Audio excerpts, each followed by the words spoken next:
Okay, I'm going to call this regular City Commission meeting of Monday, March 17th to order. All please rise for the Pledge of Allegiance.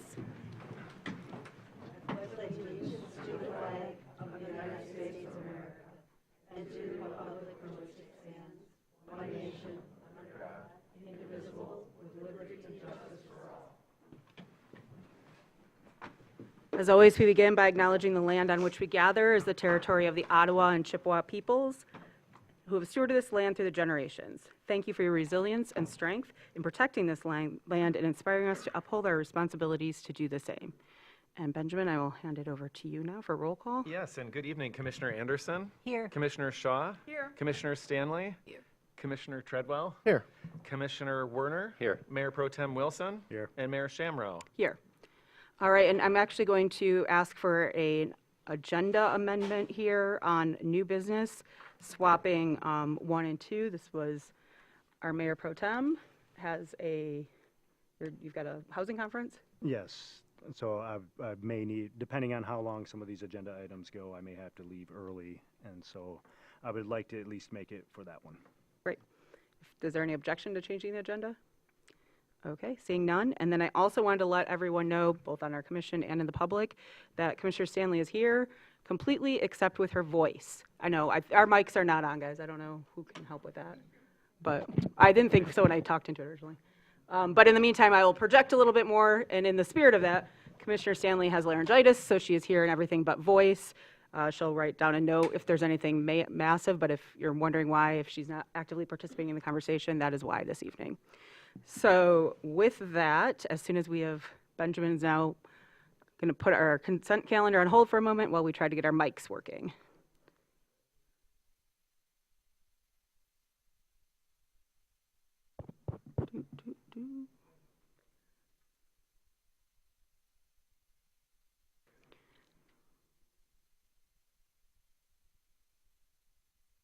Are you waiting for me? Do we think we have it fixed? Yes. Okay. It's fixed. Okay, so then I will hand it over to you, Benjamin, for the consent calendar, please. Yes, the purpose of the consent calendar is to expedite business by grouping non-controversial items together to be dealt with by one commission motion without discussion.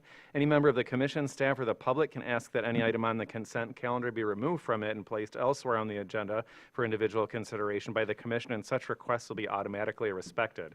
If an item isn't removed from the consent calendar, the action noted in parentheses on the agenda is approved by a single commission action adopting the consent calendar.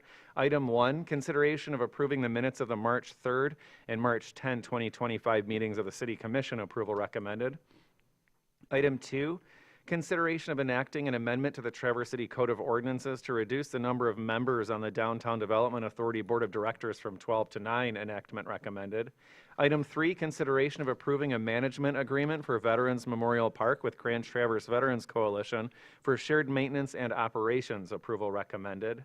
Item 4, consideration of authorizing a 3-year maintenance agreement for heating, ventilation, and air conditioning services for the Larry C. Hardy parking garage and the Old Town parking garage. Approval recommended. Item 5, consideration of authorizing a contract for sidewalk construction project at Eastern Avenue. Approval recommended.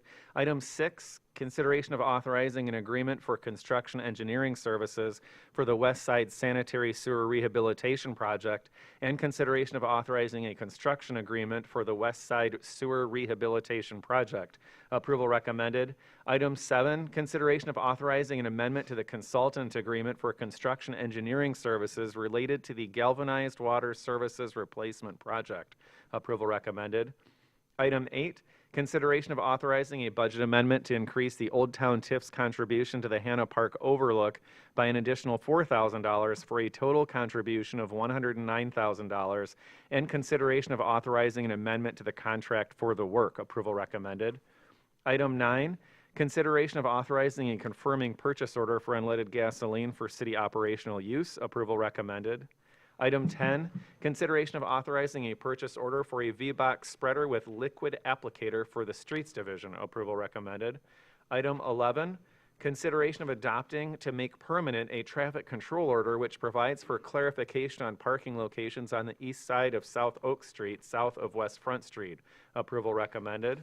Item 12, consideration of adopting to make permanent a traffic control order which provides for a yield sign at the northeast corner of 17th Street and Arnold Court. Approval recommended. And finally, item 13, consideration of authorizing the Protecting Local Government Retirement and Benefit Act application for waiver defined benefit pension retirement systems and adoption of the resolution authorizing an additional contribution to MERS in fiscal year 2024-2025. Adoption recommended. Is there any item a commissioner would like pulled? Go ahead, Commissioner Shaw.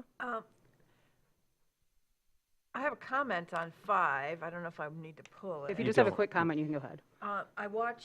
I live over there. I watch pedestrians and runners and high school students go down the left side of Eastern Avenue heading towards Peninsula Drive every day, and they take that corner on Peninsula Drive, and they go nowhere.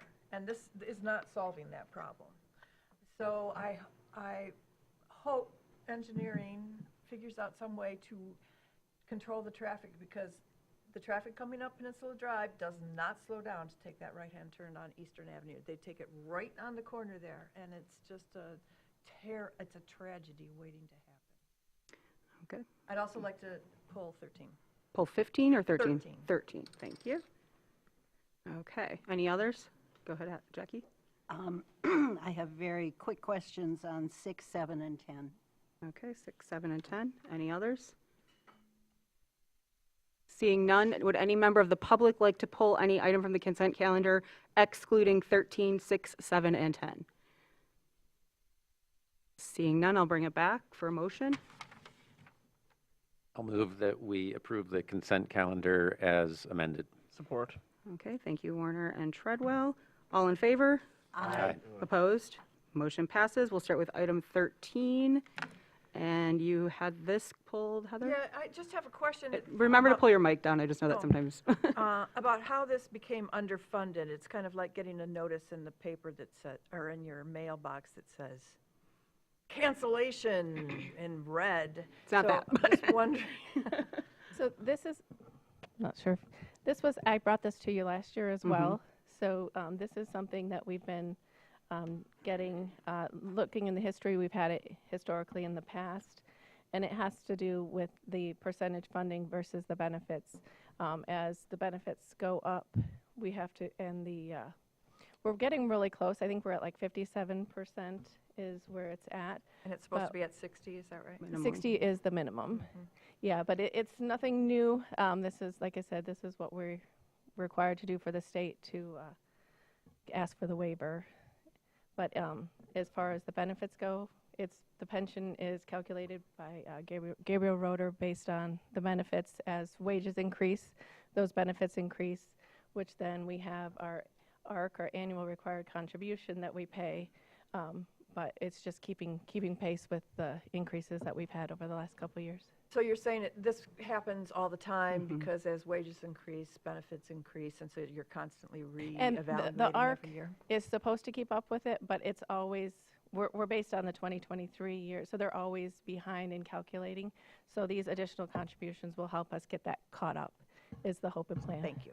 And just as a heads up, because this does come up every year since it was pulled, this is something that in the future we're planning to try to get much more above that 60% mark as well, correct? Correct. Yes. Yeah, okay. 75% funded in the next 9 to 10 years is the That's our plan. goal.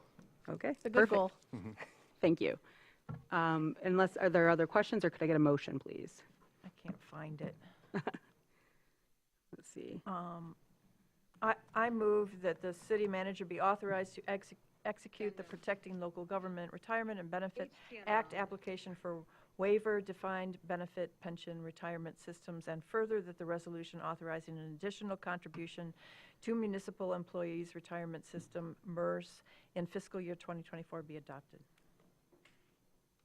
Support. Second. Thank you. I'll give that to Anderson. You were on the last one, Tim, so I'll spread it around. Any other comments on this? Any public comment on this item? Seeing none, I'll bring it back. All in favor? I think there is a Oh, public sorry. comment. Sorry, if you can approach the podium.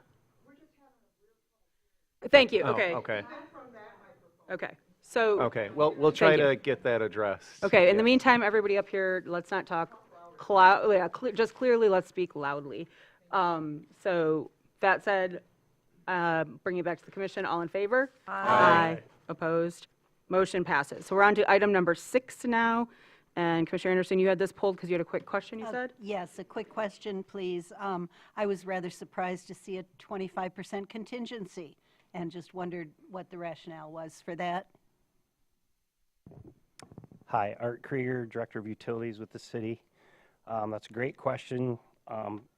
Since the bid came in fair amount lower than the budgeted amount, we wanted to allow room in this project to do more.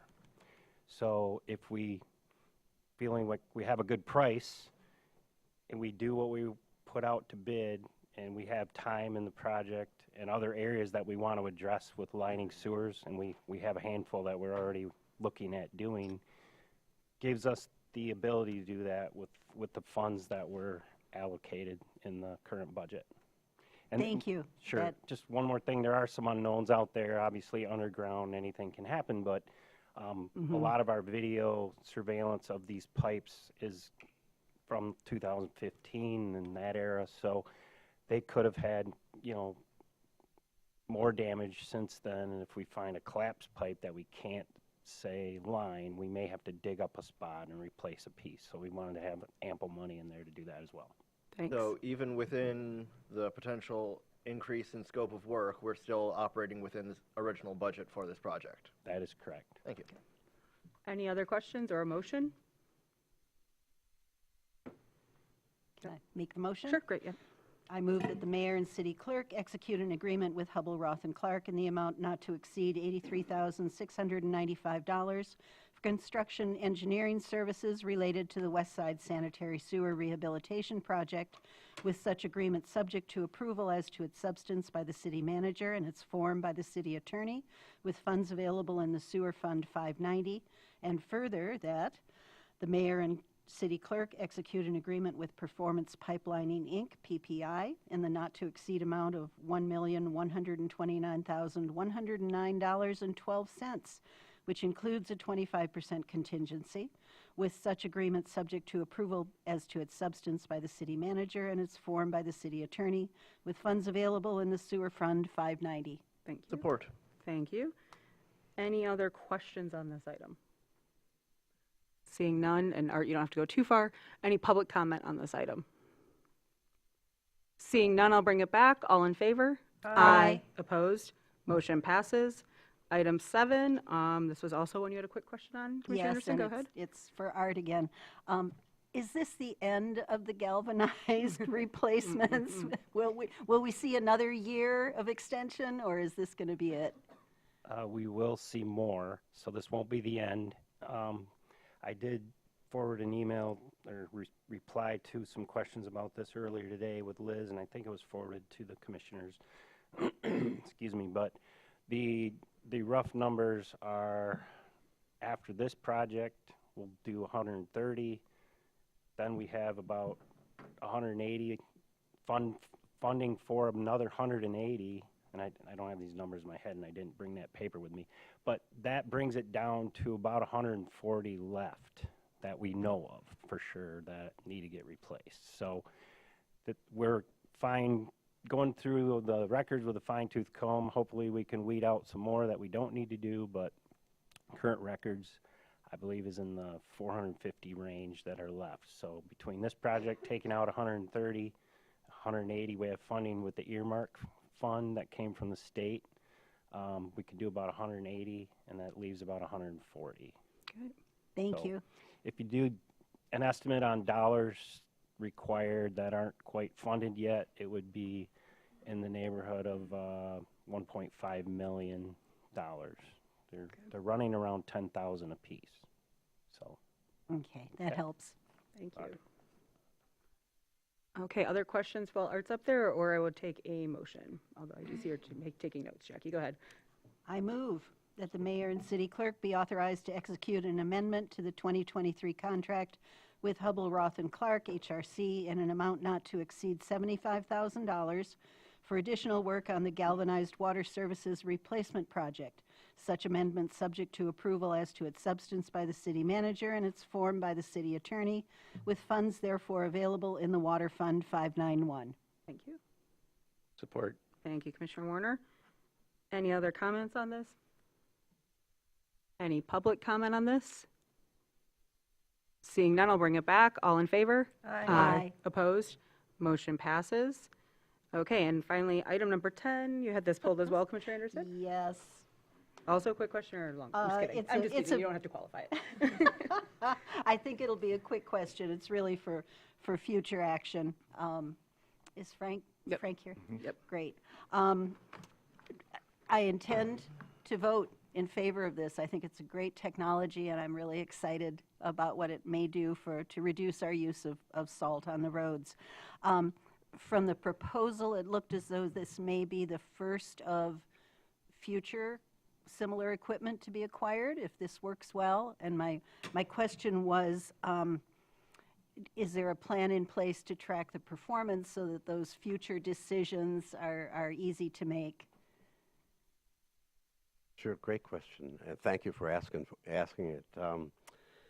This is one of two that were ordered, two vehicle trucks that were ordered about a year and a half ago that came in late fall, that were ordered with the hydraulic capability to be upfitted for a unit like this. So this is our first crack at it, to be able to use either fully liquid application or a granule mixed with liquid application. So absolutely, one of the reasons that we're really happy about this product is it's fairly similar to the way we track our salt use now. So every time this vehicle hits the road, we can, the idea is to allow us a little bit of latitude so that if it does have to be used elsewhere, it can be used elsewhere, but on the pilot road surface that we want to keep accurate track of, we can only use liquid application, and it can track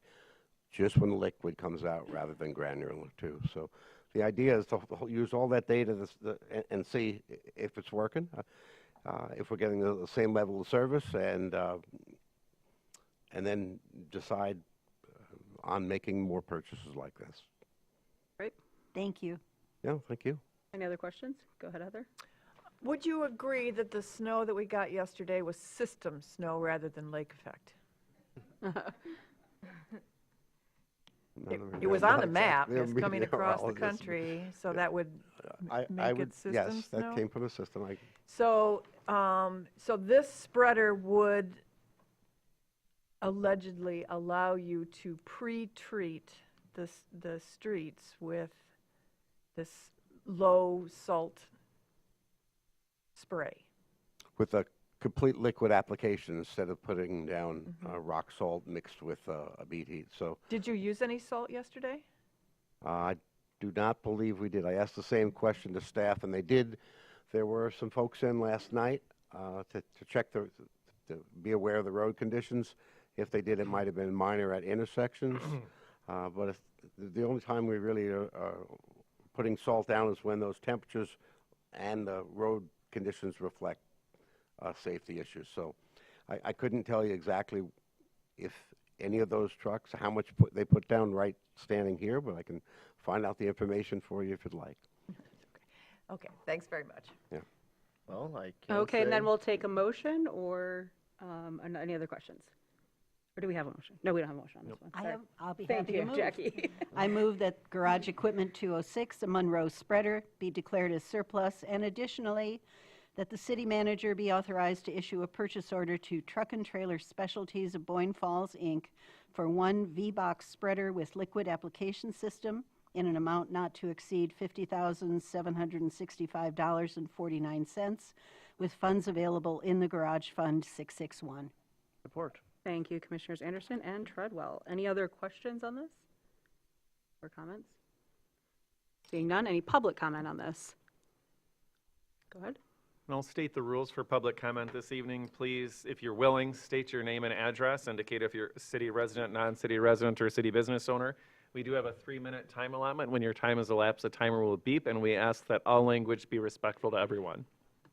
Thank you. Justin Reed, 630 Cottage Drive, Apartment 1B, Traverse City resident. I'd like to remind the City Commission that even though that this might reduce salt usage, it pretty much does not matter because in the long term, we might have a very bad winter and we might have to use more salt.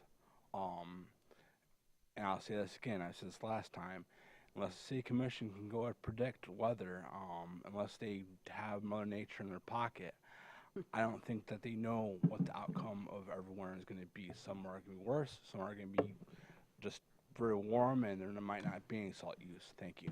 Thank you. I'll bring it, or any further public comment, sorry. Seeing none, I'll bring it back. All in favor? Aye. Opposed? Motion passes. All right, we're going to move on to old business now, and we're going to start with the contract for construction at West End Beach parking lot, and I'll let you start with that. Liz? Thank you, Mayor Shamro. Yes, before you is a request for approval to execute a contract to repair the West End Beach parking lot. This has been before the commission multiple times. The last time it was here before commission for discussion was at a study session on May 13th, and then our city engineer, Ann Pagano, who is standing at the podium, recapped that meeting on June 4th and sent out the design plans for final commissioner input, and they incorporated the input as best as they could from that. It's outlined in your memo, all the things that they were able to make changes based on those recommendations. We are looking for a vote today on the plan that is before you. Thank you. Go ahead, Ann. Good evening. Can you hear me okay? You guys hear me all right? Okay. I'm Ann Pagano, city engineer. I know you guys most of you been involved with this since the beginning, but as you know, I've been here about just over a year. So I wanted to just go through the timeline, not just for you guys, but for the public, just so everyone knows like kind of how we got to where we are today. So as you know, the parking lot, the West End Beach parking lot was damaged by high water. I think it started in 2019 and went on through 2020. And then in June of 2022, staff brought to the commission a contract to repair the parking area, and no action was taken that evening. Then I think a week later or a month later, staff came and presented the project at a study session. And then a week later after that, came back again with a contract with some revisions from the previous one, and no action was taken that evening. Then August 21st, 2023, the city received and the commission approved a grant from the Department of Natural Resources to replace the restrooms at West End Beach and install a new restroom near the volleyball court at the RB lot. December 4th, 2023, the commission passed the following motion at the regular commission meeting: that the city manager be directed to issue a request for proposals, which includes generally that the parking be reduced by approximately 1/2 to provide for ADA parking spots, plant native plants, natural stone, no geotextile products, and a budget of $200,000. So I just wanted to go through those 6 items that were included in that motion. The first was that the parking be reduced by approximately 1/2, and the plan that we have this evening has a total of 14 parking places, and it was originally 25. Number 2 was to provide for ADA parking spots, which we have included 4 ADA spots compared to the 1 pre-damage. Plant native plants. All proposed landscaping will utilize native plants. Number 4 was natural stone. All the proposed improvements will utilize natural stone. Number 5, no geotextile products. There are no geotextile or permanent plastics specified for this project. The project specifications also require the contractor to remove all accessible plastic containing debris from the work area. And then number 6 was a budget of $200,000, and that was specific to the parking lot, which came in for the bid at about $169,000. In fall 2024, the West End Beach restrooms were demolished by DPS staff.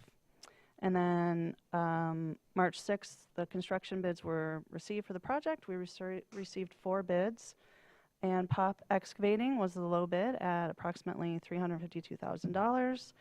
And as I said, approximately $169,000 of that was for the parking lot, with the remainder for the restroom site preparation. I just wanted to say, if the commission approves the contract with the added ADA parking spots and the existing ramp down to the sand in this location, this will be one of the most accessible beaches in the city with the closest ADA access to the beach, and it will make it more resilient for future high water events. And also, Michelle Hunt, our Parks and Recreation Superintendent, was going to say a couple things.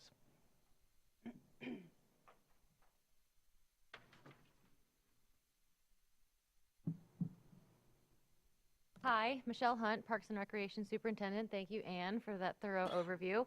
I just wanted to add that one of the parts that I have worked on this project is the implementation of the DNR Trust Fund grant for the bathrooms. So the bathrooms are, one of them is actually finished with construction and is ready to ship, and then the other one is almost finished with construction for just another 2 weeks. So those bathrooms are done and they're ready to come up to Traverse City, and just kind of wanted to give you an update on where we're at with the grant as it ties into this project. Thank you. Thank you. Do we have any questions? Heather? I have a question for Michelle. So they're constructing the bathrooms as modules in a warehouse and then shipping them up on a trailer? Not quite modules. They're precast, so they're actually fully together, and they're going to come on a truck and then be placed with the crane, and then in the contract here, the contractor will hook up the utilities. Interesting. Mhm. Yeah. I have a couple of other things to say. Just going to our others, can we do questions and then a motion before we have discussion? Going back to our very done training last week. Oh, I have a question. Okay, great. Sorry, I thought you were, okay. Didn't mean to interrupt you. If the NOAA grant comes through, this is maybe for Anne, what are the plans for that?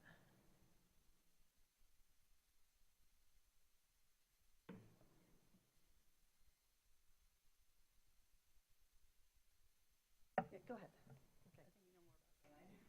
Commissioners, Deb Allen, Assistant City Manager. In regards to the NOAA grant as part of the Inflation Reduction Act, a directive that the staff received, we're in the process right now of reviewing this application with LSI, our consultants.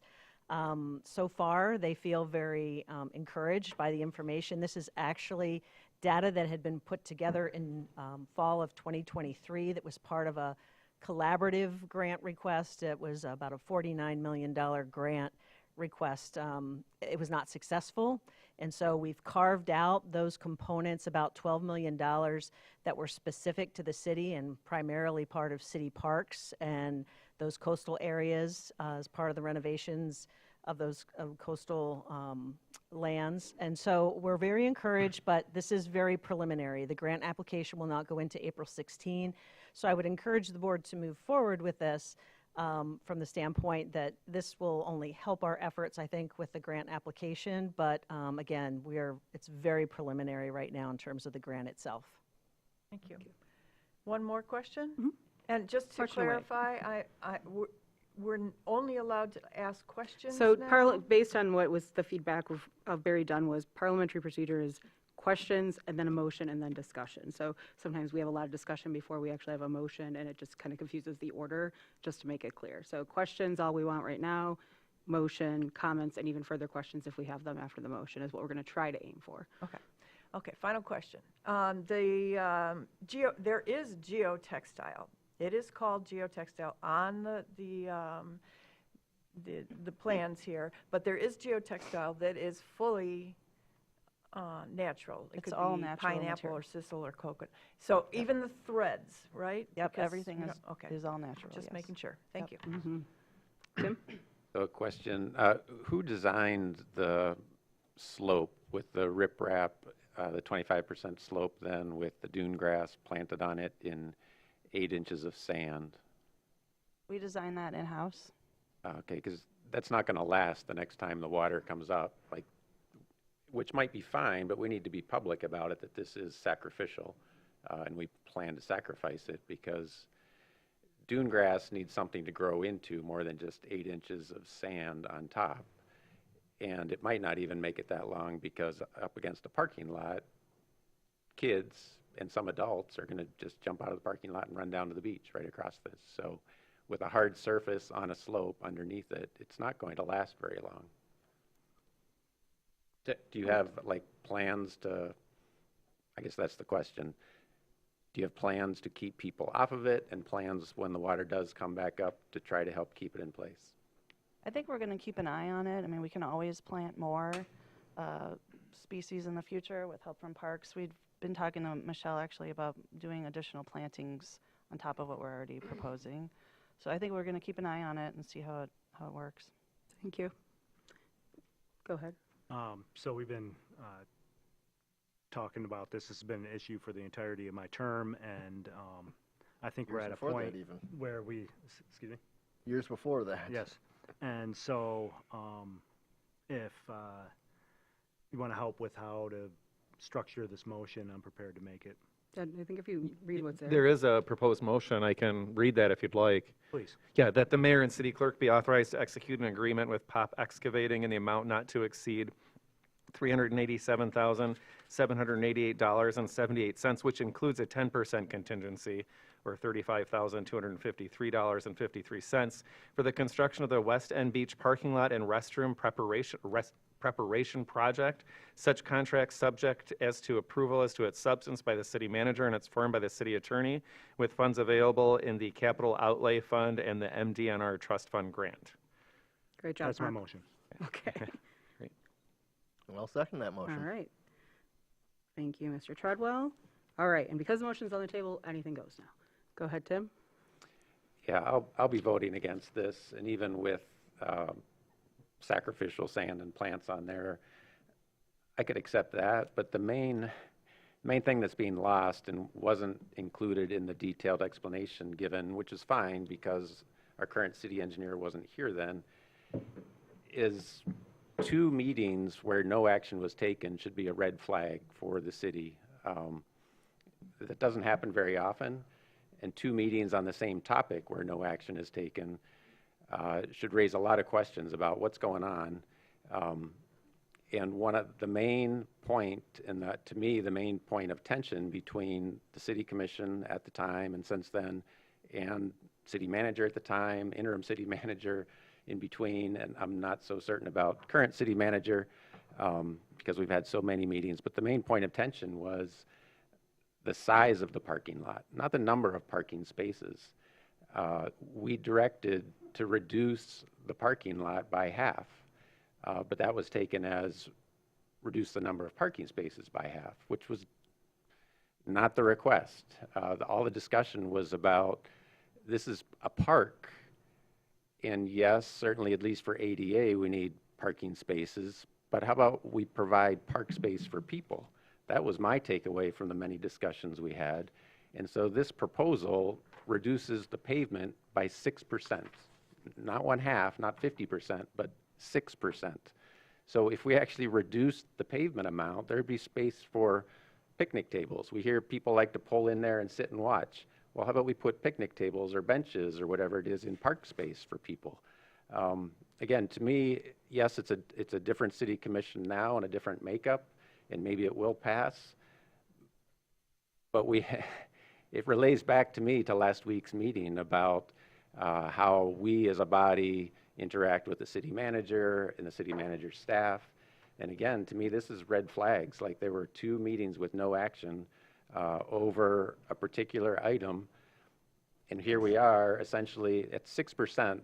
Most people aren't going to notice a change in the parking lot size. So I'll be voting no. Commissioner Treadwell, you had your hand up? Yes, Commissioner Werner made the comment about a portion being described as sacrificial, and I would like to say that it is very much up to Lake Michigan and what it decides to do in terms of the impact of high water. Yes, we did have a period of higher water a few years ago, but that did not come with significant storms. We do not know if the next high water period will be as high. It might be, we're currently on a downward swing, and we don't know how low it will go. We don't know how high it will go. It's roughly a 20-year cycle. It can fluctuate as much as 6 feet. But we don't know the bounds of that fluctuation. So the next high water could be 1.5 feet below what we experienced in 2019, which would pose no danger at all to this. Or we could have a period like the storm event of Superstorm Sandy, where we had relatively low lake levels but strong winds out of the north that ended up not causing a lot of erosion, but it did blow sand up onto Grandview Parkway, onto West Front Street, and into our parking lots, which would have, in this case, actually supplanted more sand onto what's being described as sacrificial. So it would have reinforced what's already there. Thank you, Commissioner Treadwell. Any other comments? Go ahead, Heather. And Jackie. Yeah, I have some more questions, actually. Great. If I'm coming up the TART from either direction towards West End Beach parking, or West End Beach, how do I get through that area? Dealer's choice. Same way you do now. Same way you do now. No.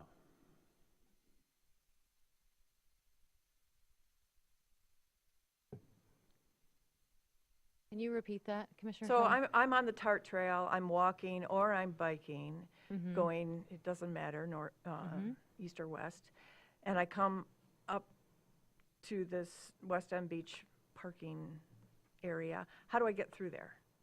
So the trail will go on the south side of the parking lot and then pick up right, so the part of the trail, So I'm going through the parking lot.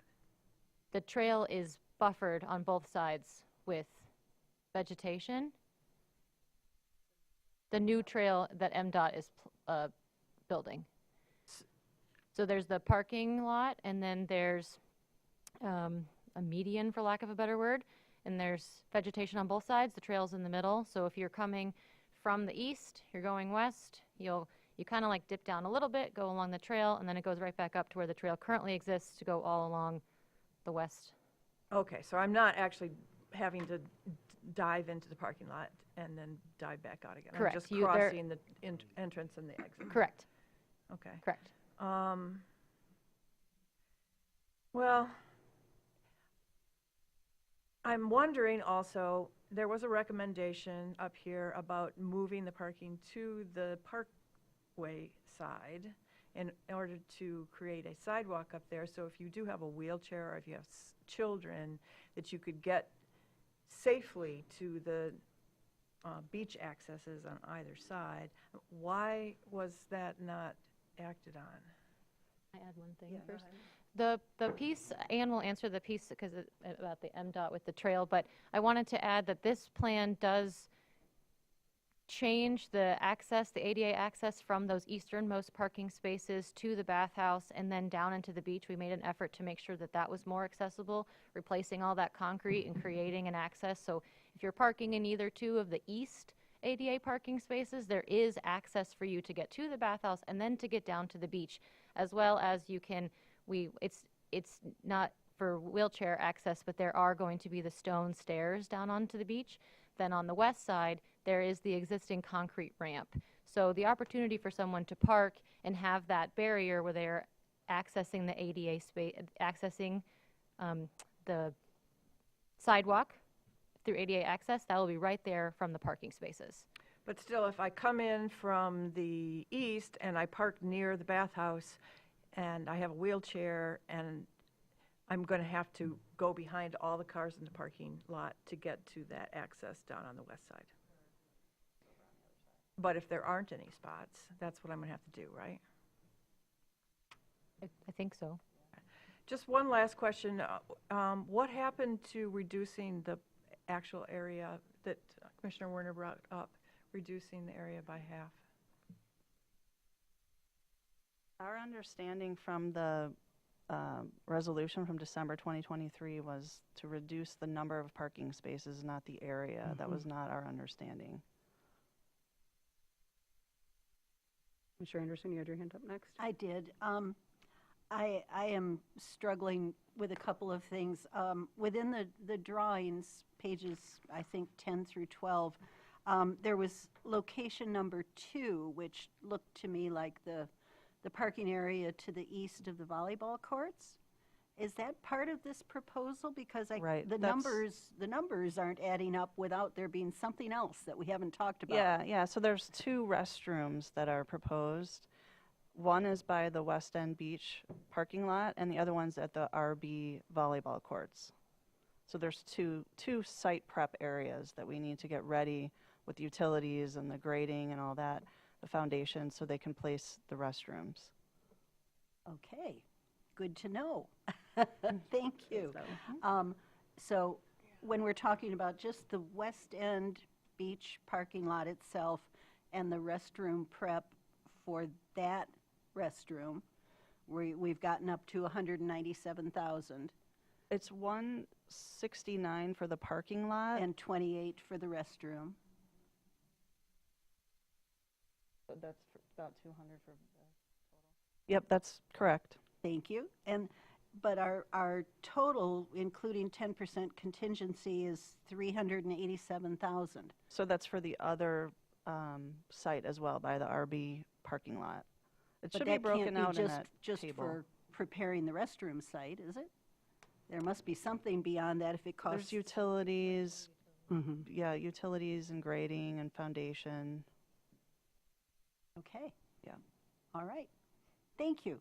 Sure. As we've gone around, I'm going to add in, as Commissioner Treadwell said, this has been around for a few years now and plus, so I think I've been on the whole time. After that meeting that we had where I have to respectfully disagree with Commissioner Warner that the fact this has been brought up 2 times is a red flag, because we have had a lot of things that have been brought up 2 times, and what happens is, and I think it's been productive, is we then get feedbacks, we don't make a motion, and staff goes back to work on the feedback that they were given. This isn't, we don't vote for it, or we don't make a motion, and then they come back and present the same project in the same exact way. And the meeting that we had where the interim city manager was still here, as Commissioner Warner alluded to, we actually had a choice 1, 2, or sorry, I believe it was A, B, and C. And A had a very prescriptive, no extra stuff, blah, blah, blah. B was all the bells and whistles, and then we all, as a commission, had a discussion, and I believe this was in December of '23, but I could be wrong, about what C would look like. And what we told them with C was, we want some grass, we want some fixtures, we want the parking lot to be different, and we started talking about the ADA access being very unique there. Then when it's also come back and we talked about it, we didn't talk about, I think one commissioner brought up the size of the parking lot, but most of the commissioners were talking about reducing the parking spots and adding more ADA. And that's what was done, and that's why that was put in that motion. And the motion was very clear on directive because of all the conversations and staff asking for that to be kind of explicitly put out so that while they worked on it for the next few months, they could bring back what we were looking for. And so while we have the option of not going forward with this, you know, we're getting into the time when we'd be looking for bids. We're getting into the time where this NOAA application is available to us. So, you know, we can choose to do something with this now, or we can bring it back next year and go on a few more. But I think the issue that we run into, and this happens on every commission, is everybody remembers the one item that was really important to them, or the one thing that they thought. But if 2 people said it versus 7, or out of 5, versus 5 out of a 7-person panel, that might not have been what rose to the surface for a staff note. If we had, that's why we put it directly in that motion to make that clear. So I think that I would say, to the fairness of staff here, staff did what we asked. Now, if we want something else right now, that is our prerogative, and that is our discussion that we can have. But this idea that staff coming to us, taking input, bringing it back in a different duration, taking into that input, and then bring it back is somehow bad, I don't think that I would agree with that statement, because if it was just coming back to us the exact same way, meeting after meeting, then I would agree. So I just, as somebody who was part of that process, I wanted to add that perspective. Go ahead, Mitch. Yes, and echoing that, yes, there's many metrics that could be used to say we want this parking lot to be smaller.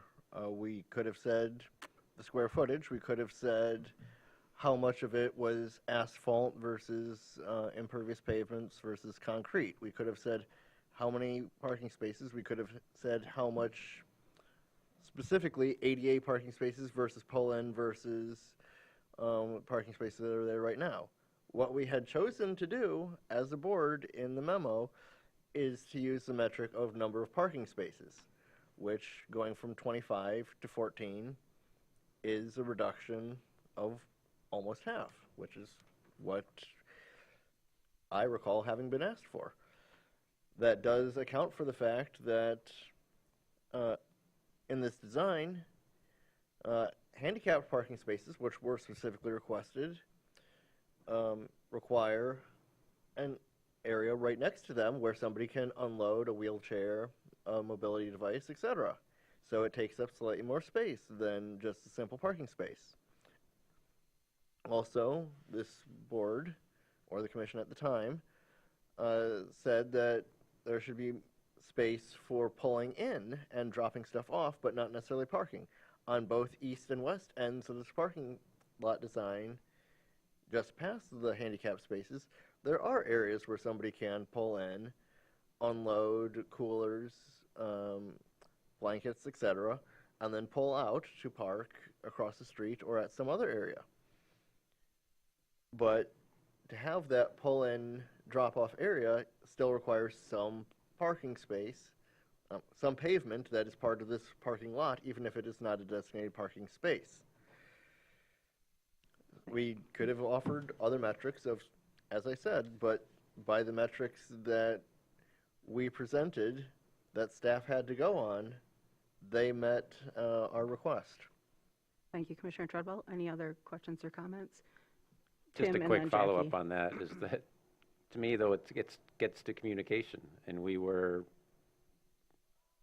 reprimanded, I would say, last week for poor communication.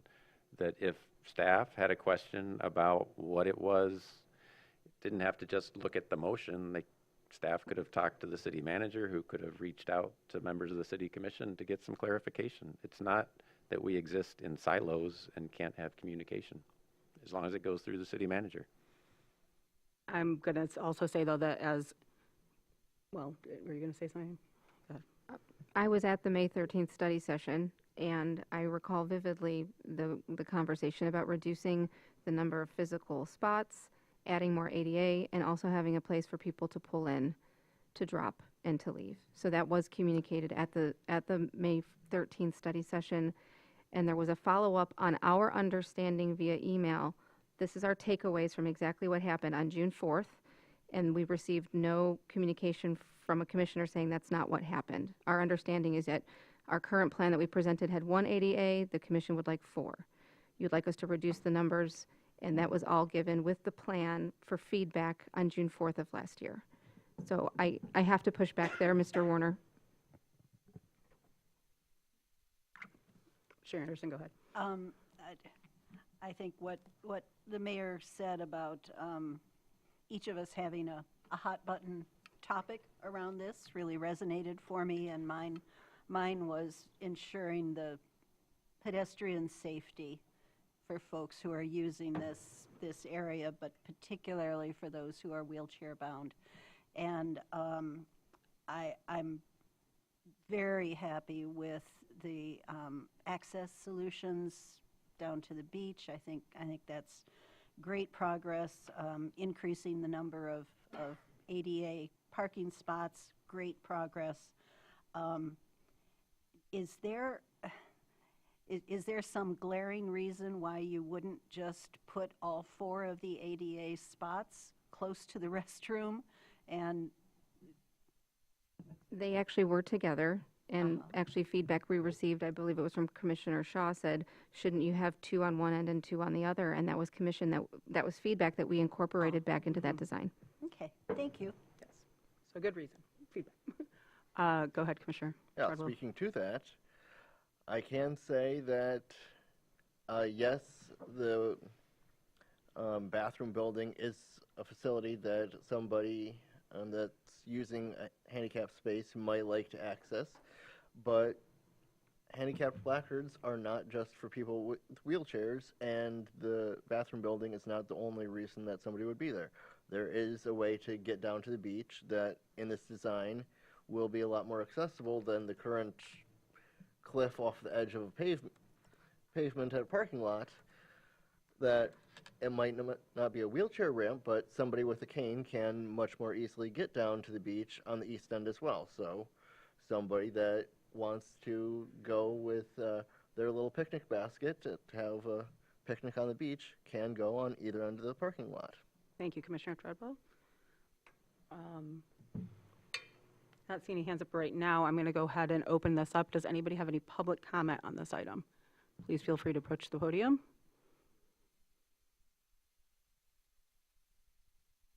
Seeing none, I will bring it back to the commission. Any final questions? Seeing none, I'll call the, oh, go ahead, Jackie. I would merely like to give a up-to-the-minute report. When I visited this parking lot this afternoon, we seem to be down to 12 parking spots with one ADA. So this concerns me greatly about delay in another year. You know, what will we have to work from? Good point. All right, well, with that, I will call the vote then. All in favor? Aye. Opposed? No. Roll call, please. Commissioner Anderson, Aye. Commissioner Shaw, Yes. Commissioner Stanley, Commissioner Treadwell, Yes. Commissioner Werner, No. Mayor Pro Tem Wilson, Yes. and Mayor Shamro. Yes. And I appreciate, again, everybody's feedback through this process, and I just wanted to take a moment to recognize that we have a really great ADA accessible parking lot and bathroom and beach access coming up, and I think that's going to be great for our community.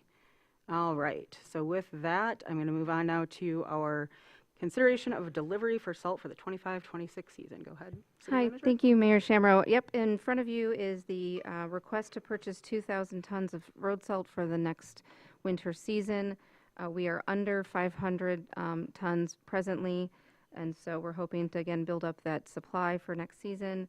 There was a study session on this topic, and a lot of good questions were asked, and I appreciate the staff doing a lot of work to prepare for that. Commissioner Werner asked for a procedure or scope of work or procedures that we have. I did send that to the entire commission today. So at this time, we are requesting to move forward with this My Deal purchase of 2,000 tons. To start, do we have any questions? Or is Frank presenting? Or? No, I was going to say he had a study session last week. So, okay, any questions on this right now? Do we have a motion on this? My and I don't think we have to bring Frank up. I'm just going to clarify.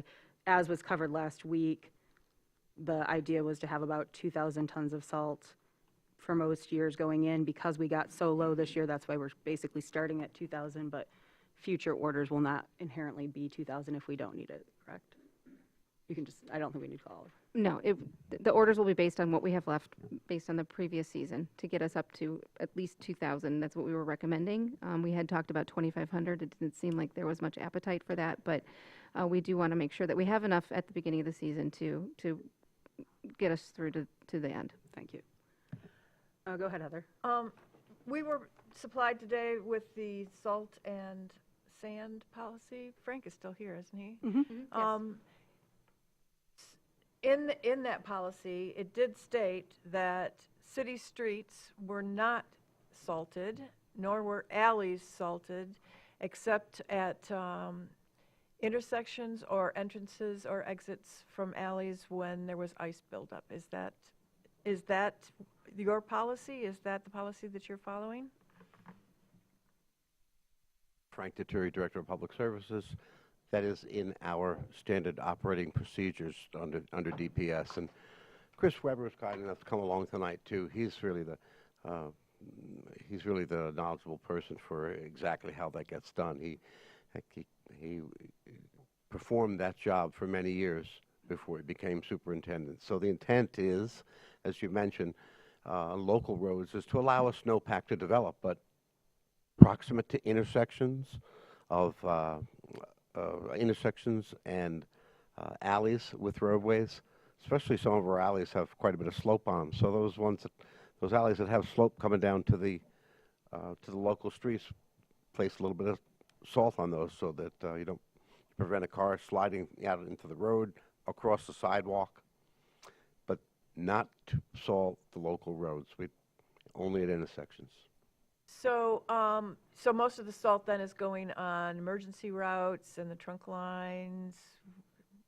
I think there was a graphic in the presentation that showed 67% of the salt goes on 33 or 34% of our of our roadways. And those are the emergency routes, the MDOT and the emergency routes teamed by police, fire, and DPS. So what can, so if we're not salting our city streets, what can we do to make them safer in the wintertime? I think there's an effort with Complete Streets group, committee, to inform the public in a way that might slow movement across the city, that might allow us to develop streets in a way so that we don't have to worry so much about speeds, or that if we have speeds at lower, if we have vehicles moving at slower speeds, then we can even more so reduce the amount of salt that we use. It's just, I think it's really informing through any metrics we have, any processes we have, and again, I'll mention the Complete Streets, any of the outreach that we do through the clerk's office and communications, that just get people to slow down. So slower speeds save lives. If if we'd all drive 25 or less during bad weather, we'd have safer streets. The speed limit is a limit. It doesn't mean you go 25, right? That's the top. Thank you very much. Good questions. Do we have other questions or a motion? I'm going to have a comment, but Okay. I'll wait. We have a motion? I'll move that the city commission approve a commitment order of 2,000 tons of rock salt, 1,200 tons of early fill, and 800 tons of late fill for the 2025-2026 season, with the final price to be determined at a later date with funds available in the Streets Division budget 101, 202, and 203, and Highway Maintenance Fund 202. Yep. Okay. A second? I'll second that. Okay, Commissioner Treadwell? Or Heather, you guys can fight. Get a hand, a whisper, and a vocal, so thank you all. Okay, with that motion, we can open up for any comments or further questions. Go ahead, Jackie. Okay. A week ago, when we had our study session on this, I had asked for a history that would show beginning inventories, amount purchased, amount used, and some sort of severity of winter weather indicator. Going back, I found myself in department records some information that went back to 2009-10 season, and I didn't want to trust what I'd been able to find. I was expecting within this communication to have some more official numbers. But just in the last week, the request has dropped from 2,500 tons to 2,000 tons, and I don't know why. I don't know what data that was based on. And I don't feel that I can vote for this until I have some data to base the decision on.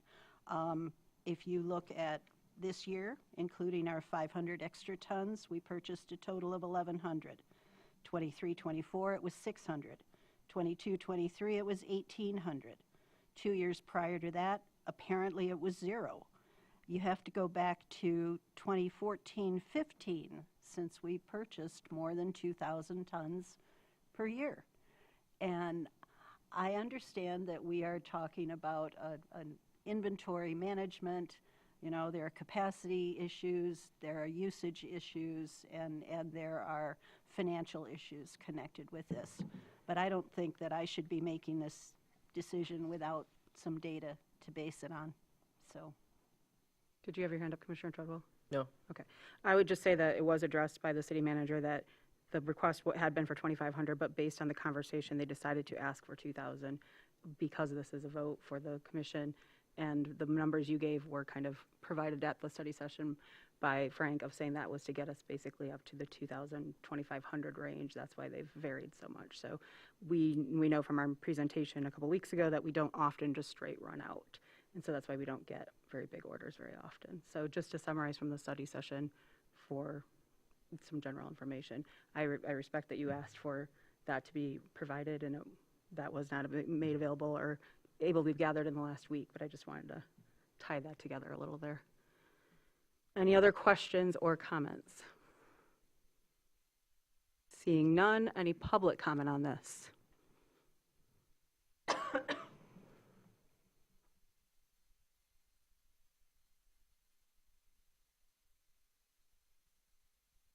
Just for me, 6:30, I was driving permit 1B. I like to ask the city commission, do they have a time machine? Can they go in the future and say, well, we know that this event's going to happen and it's going to be a pretty bad winter? I don't think you have, and the inventory of the salt does run out. It depends on how bad of a frigid and cold winter we have. And that's it. Thank you. Thank you. Any other public comment on this item? Seeing none, I'll bring it back to the commission. I don't see hands, so I'll call the vote. All in favor? Aye. Opposed? No. No. Roll call, please. Commissioner Shaw, Yes. Commissioner Stanley, Yes. Commissioner Treadwell, Yes. Commissioner Werner, No. Mayor Pro Tem Wilson, Yes. Commissioner Anderson, No. and Mayor Shamrow. Yes. Motion carries. Motion carries. With our adjusted adjusted agenda, new business, we will be starting with what was previously number 2 for introduction of possible enactment of code and ordinances for the R2 district. I wanted to make a quick note on this, bringing it in. I heard of, I should say, the conversation that happened at the Planning Commission level on this and was actually kind of surprised.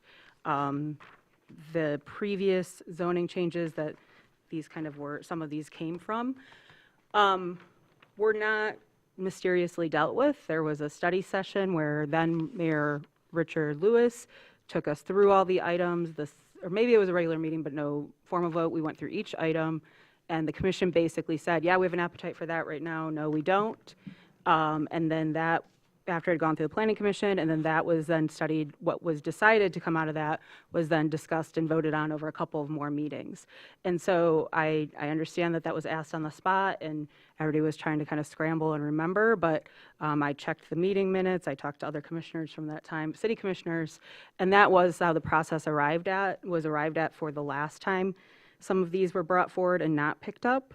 We have now gone through for this item the process through the Planning Commission, and now it is being brought to the City Commission, which is the process for us to now make that determination once again. But I just wanted to be very clear because there were some implications that there was some kind of not public or not transparent process, or there was confusion about the process. So I just wanted to say from the City Commission standpoint, that was the process that was followed last time, and that's what we're doing today. We've got this introduced to us from the Planning Commission, and we're going to go ahead and have that presented, but I wanted to make sure that was clear as we move forward. All right, good evening, Sean Winter, City Planning Director. So this is a Planning Commission initiated amendment to the R2 mixed density zoning district, residential district. This would allow for an increase in density from 2 dwellings per lot to 4. For reference, the R2 district occupies about 2.3% of the city's zoned land, so it's a pretty small portion, one of our smaller zoning districts. This was a specific recommendation in the master plan's action plan, and it's also one of the items that the Planning Commission picked up this year as one of their annual goals to move forward. So essentially, really the only thing that this amendment would change is how a building can be divided on the inside into up to 4 dwellings instead of 2. So there are no changes proposed in this amendment to the lot area, width, building height, setbacks, impervious surfaces, or the number of buildings that could be built on an R2 lot. This was done with intention to allow any additional housing that is built to accommodate more dwelling units to blend more harmoniously with the neighborhood character and not disrupt that. Any portion of the R2 district that exists within a historic district would be subject to the same historic district standards as a 1 and 2 family house is today, so there's no exception from that with this amendment. There were some concerns about parking. We do not allow parking off-street except for weekends in the summer months, so any parking would have to be accommodated parking and building footprint are both calculated for part of the impervious surface coverage. So if you need a bigger parking lot, you're going to have a smaller footprint house to stay within that limit. Couple things to point out: whenever you hit 3 or more dwelling units that this would allow, it actually triggers a lot of additional ordinance requirements that 1 and 2 family homes are exempt from that may have a positive benefit. For instance, if you have 3 or more dwelling units, the whole entire site has to meet the stormwater ordinance. 1 and 2 family dwelling unit lots do not.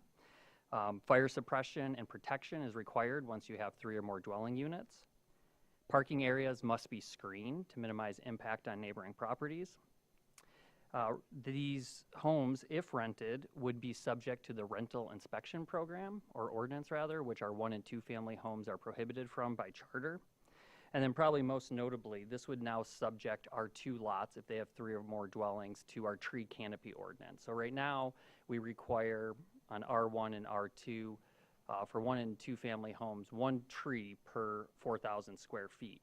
That jumps up to a 45% canopy coverage if you have 3 or more units. So instead of 1 tree required per lot, now you have 4 trees required per lot. So it's kind of well balanced with some of the other priorities and goals and objectives within the master plan.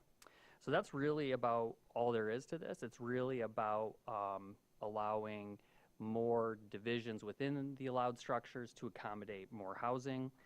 And at this time, the request before you is to move this formally as to, what do you think, how to say it? Introduce this for a future vote, sorry. Thinking on that last word. Introduction for possible enactment. Correct. There we go. Indeed. Okay. Do we have any questions? Go ahead, Heather. On February 22nd, you said that a lot of the R2 lots, current R2 lots, have 2 separate homes on them.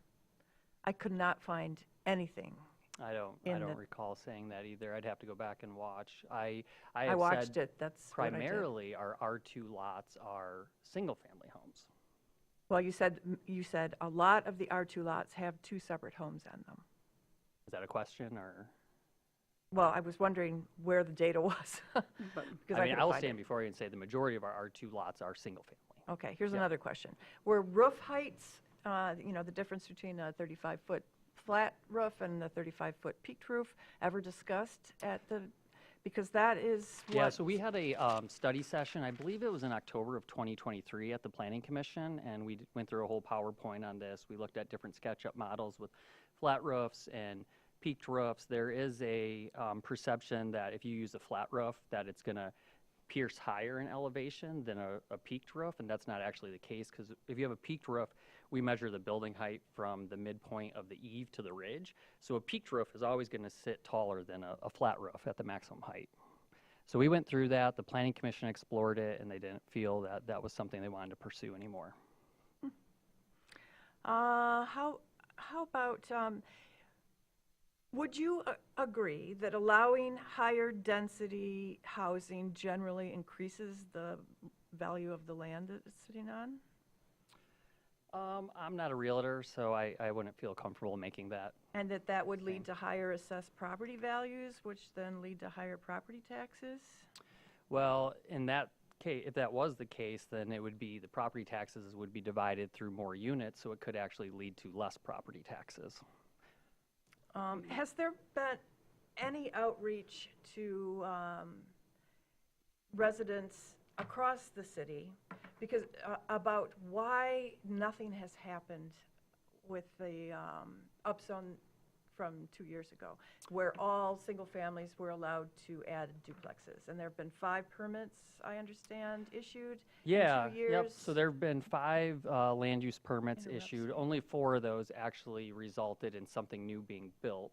One of them was the conversion of an ADU to a second primary home because they had twice the area, so therefore it qualified as a second home. They don't have to pay the ADU license every year and things like that, because that was one of the amendments that was enacted. But, we talked about this quite a bit publicly at the Planning Commission meetings, the Housing Open House. If you recall, we had that inverted triangle, right? There's, yes, what zoning allows, but then all these layers that restrict what actually happens. So it's not a surprise to us on staff that only 5 or so came in the last year and a half, because you have to have a willing property owner who wants to do it. I mean, I think most of you all live in single-family homes, and myself included, and none of us converted our homes to duplexes, right? So someone's got to want to do it and have the means to do it in order to move it forward. So yeah, so we've ended up with 5 so far. We get inquiries quite a bit on it, but as you know, cost of construction right now is extremely expensive, and it's projected to go up even more. I mean, I was reading an MLive article just today. The impact on tariffs in Michigan are expected to increase the cost of a new house by $10,000 to $17,000. So I mean, it's a hard market out there to provide housing. So you don't really know why nobody's doing it. It's not, you can't say, well, it's a lack of interest or construction's too high, or you don't have any developers coming to say permitting is too difficult, or... No, we actually have a very streamlined permitting system in the region here in the city. It goes very quick compared to a lot of others, and a lot of that's just due to the professional staff that we have that can handle a lot of things in-house. So our permitting is probably the fastest in the county. So it's not that, I think what it's important to realize is every house is owned by a different individual family. It's up to them whether or not they want to do it. No one can be forced to do it. So people who have had the opportunity have moved forward on it, and others, for the most part, are happy with their property as it is. So Thank you. Yep. Do we have other questions or a motion or?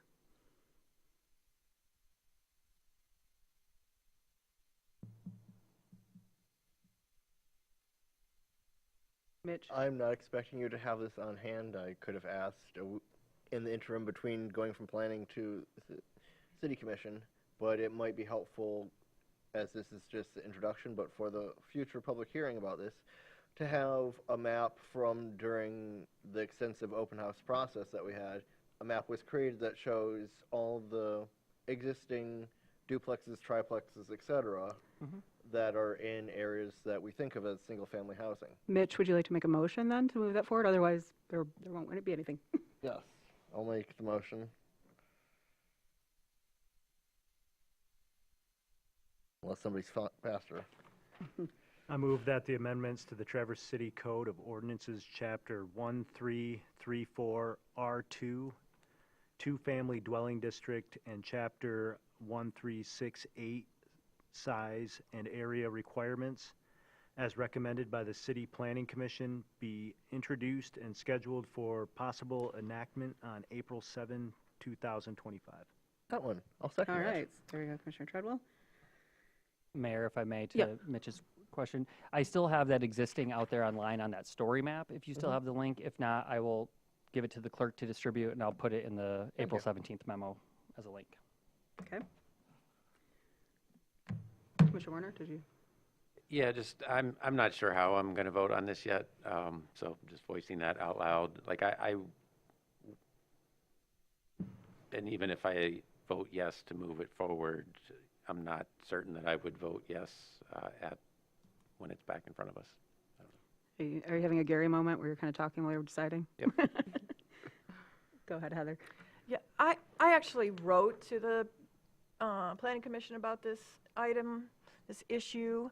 I got some responses from a couple of commissioners, but I was concerned, my biggest concern is that the current R2 neighborhoods are very different from each other, and they're different enough that they should really be treated separately. Or, not all of them, but most of them. For example, some are currently affordable, and some aren't.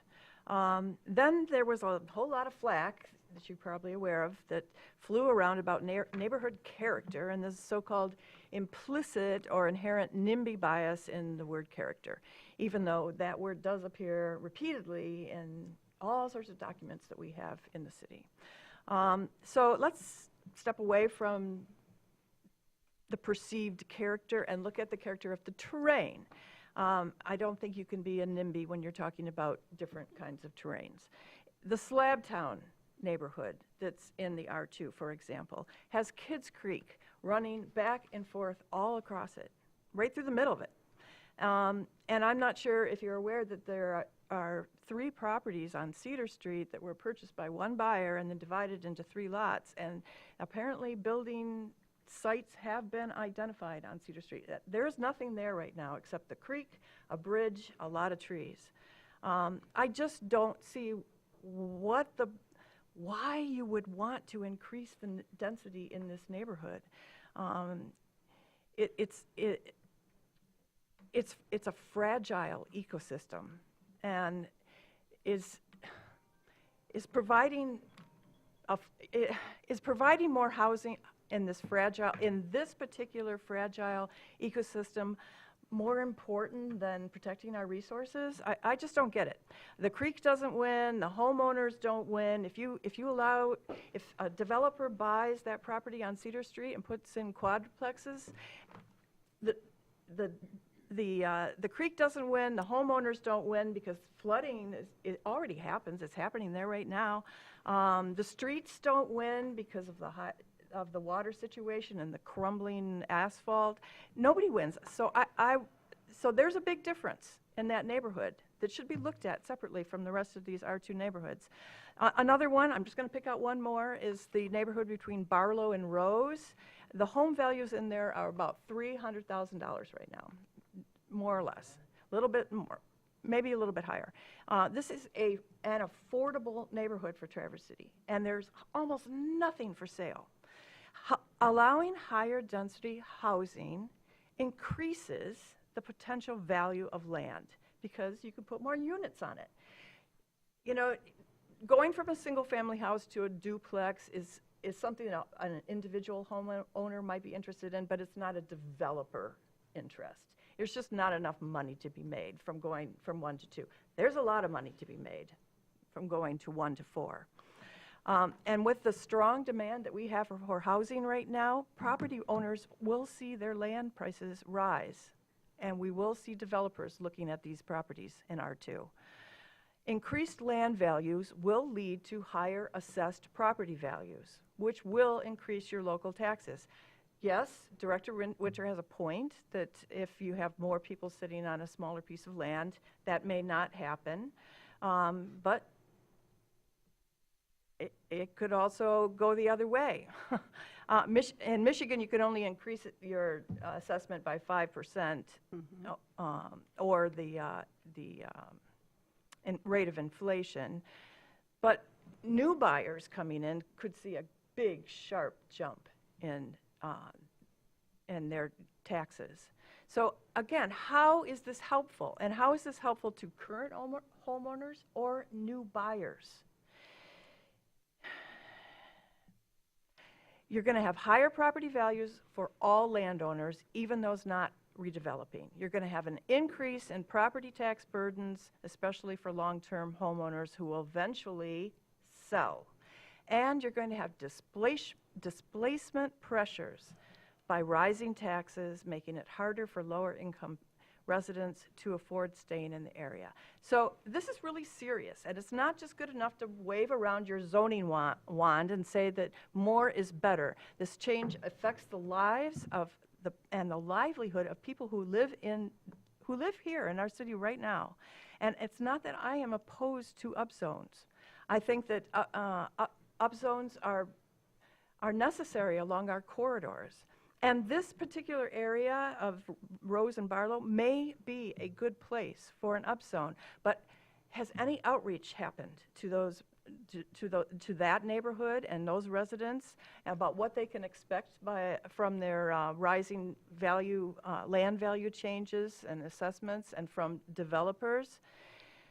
So that's really all I have to say about this issue right now. I'm not going to support pushing it forward. I think it needs to go back to the Planning Commission. I also think that those roofs need to be looked at, because a 35-foot peaked roof is even if a flat roof only goes to 35 feet, it has a whole different perception standing on the street, and it affects the character of the buildings in a neighborhood.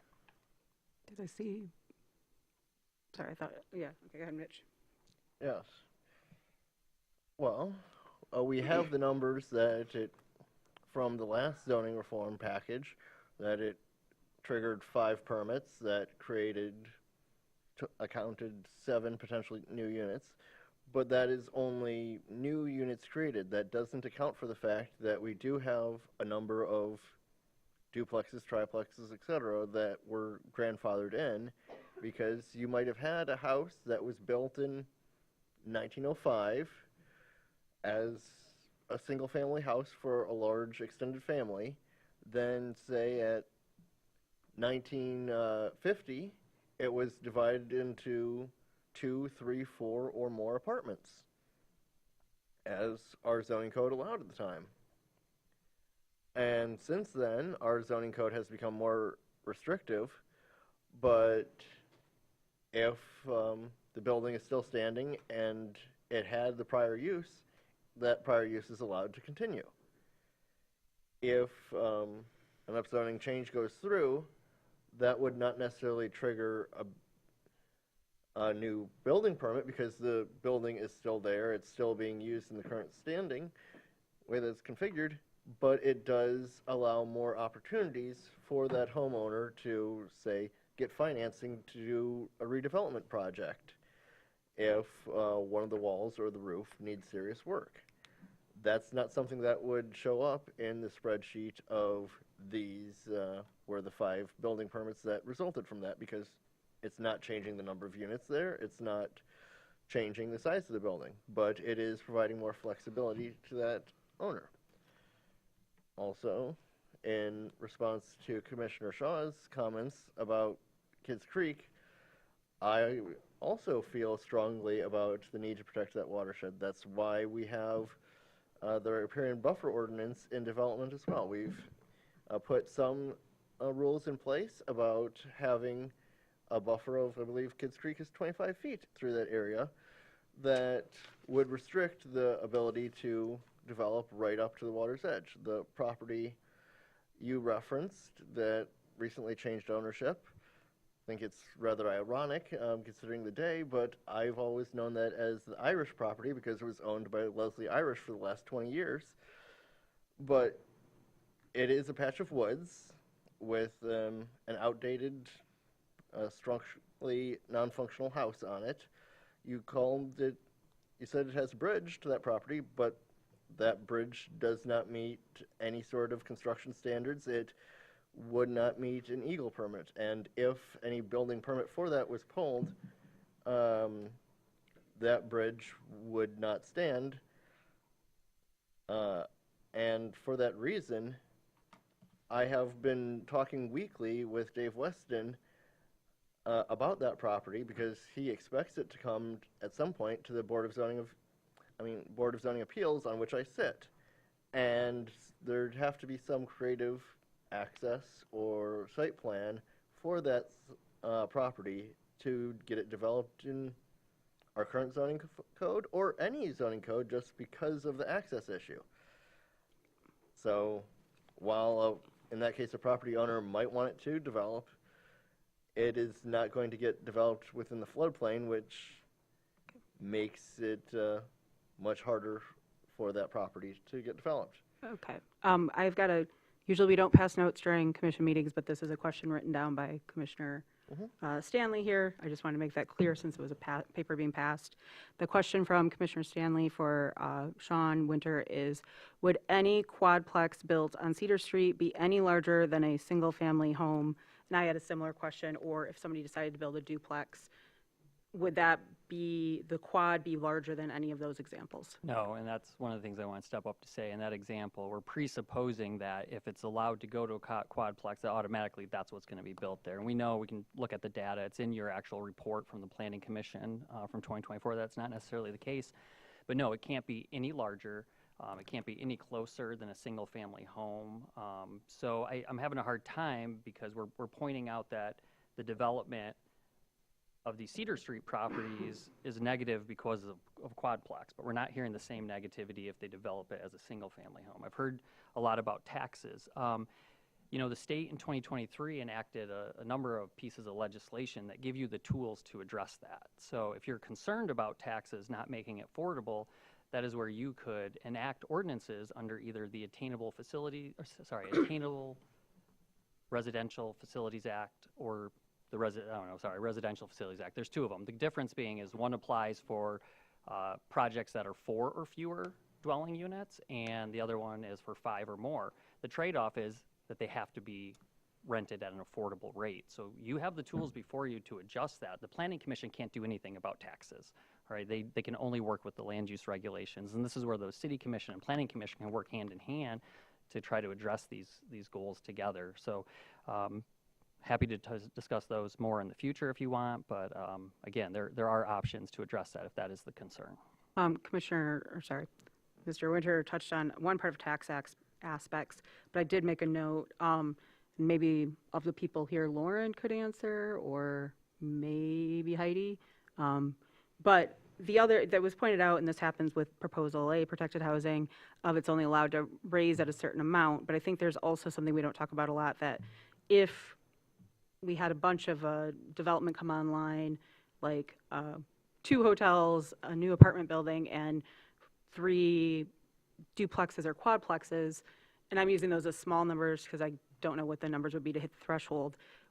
At some point, we hit what's called the Headley rollback, correct? And can you explain that briefly too? Because that is another built-in trigger that we have to, I think that people don't realize we have to kind of mitigate development here in Michigan.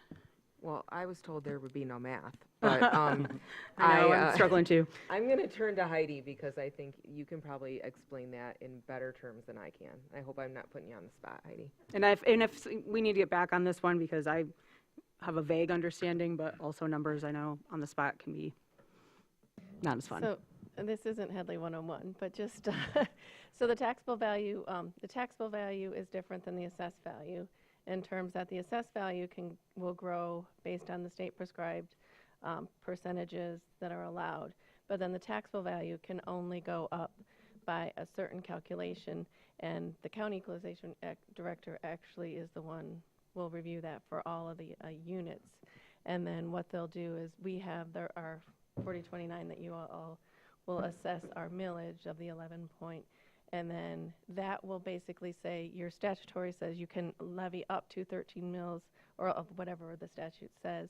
But if you attempt to, if you hit Headley, it's going to force you to roll back. So even though we want to levy the 11 mills, equalization is going to say, no, you've hit Headley, you can only levy 10.9 of those mills. So the tax bill for all of the homeowners will, in fact, even though their taxable value will be a little higher, it will be lower because we aren't allowed to assess that higher millage, if that makes sense. Thank you. 2 hands right away. I think I saw Jackie's first and then Heather's, but. Okay. I would just like to express my concern about there appears to be an attempt to do some rewriting of recent history. Amy, in a different context, you mentioned how, well, staff doesn't present the same project in the same way over and over again. But in this case, it appears that that's what's happening, that the same proposal that was denied for advancement by a city commission that included 5 of the people at this table has been brought back intact without even addressing the concerns that were expressed by that prior city commission. So I can tell you that when, as a member of the Planning Commission as well as this current city commission, I can tell you that when the density proposal for R2 was brought before the Planning Commission most recently, that there was and the question was asked, why wasn't it approved with the rest of the density zoning package that was addressed in 2023? And I heard things like, well, it was the last item on the agenda and they must have been tired and it just fell off the radar. So we're bringing it back. And that didn't sound to me like our city clerk's department, and that's something, things don't just disappear. And so when I tracked down videos of the meeting where the decision was made, It was a very robust conversation. That there was a discussion where one of the commissioners had spoken with the head of the Historic Districts Commission. They had a very complete conversation about the issue of modifying heights and flat-roofed buildings versus peak-roofed buildings, with an aim to ensure compatibility of mass and scale with existing buildings within the districts. There was also expressed a concern of the option to combine multiple adjacent lots and perhaps constructing one building that would cross existing lot lines and again create mass and scale that was out of line with existing structures. And then a further piece of information surfaced that said that Central Neighborhood actually formally petitioned the planning department for an R1 designation, and that was not accepted or not acted upon, not considered. So with all of this going on, I have a difficult time without at least picking up the concerns of the prior commission about, mass and scale, and doing as Commissioner Shaw suggested and gathering some feedback from the impacted neighborhoods.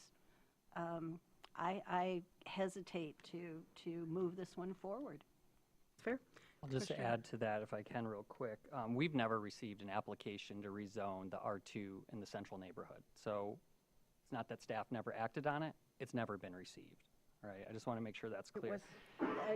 Did you receive a petition? A petition's not an application. I don't even recall receiving an application, to be perfectly honest, but we don't act on petitions. We have to have a formal application for a zoning amendment, and there's never been one. I just want to point out, because you made the comment there that in your analogy about staff not bringing something back, this has nothing to do with staff. This is the Planning Commission. They're an autonomous body. They can send up anything that they want. They can modify it or not. It's up to you guys to take a vote. And then lastly, I would just add that the City Commission in 23 erred. They don't have a choice not to bring an amendment to a vote. The state law says you have to bring it to a vote. So this is left without closure. So the Planning Commission, and I think you perfectly portrayed better than I can, Jackie, the confusion that the Planning Commission has had since then, and that's why they wanted closure and they opted to bring it back since it was teed up already. Thank you, Sean. Yep. Yeah, I have a really quick question that just touched on, to clarify then, and then Heather, I did see your hand was up. I don't want to ignore you. But this just got brought up. So are we, and this is, something I think we should clarify. So does the law actually say that by us not doing this and putting it forward, we would actually be violating the law? Or is that referring to something from the last conversations we had? Well, the Zoning Enabling Act does say that once an amendment, whether it's initiated by Planning Commission or a citizen or staff or anyone, goes through their public hearing, gets sent to the legislative body, after consideration, shall take a vote on it. So our charter adds one more layer. It requires an introduction at least 14 days prior to that action. So yes, a vote is required under state law on all zoning amendments. Okay. I see Doesn't Lauren. mean you have to vote yes. Right. You can vote It doesn't no, mean or you have to or the vote in vote can 14 fail. days either. Right. Right. Okay. Just want to clarify that. And then, did you?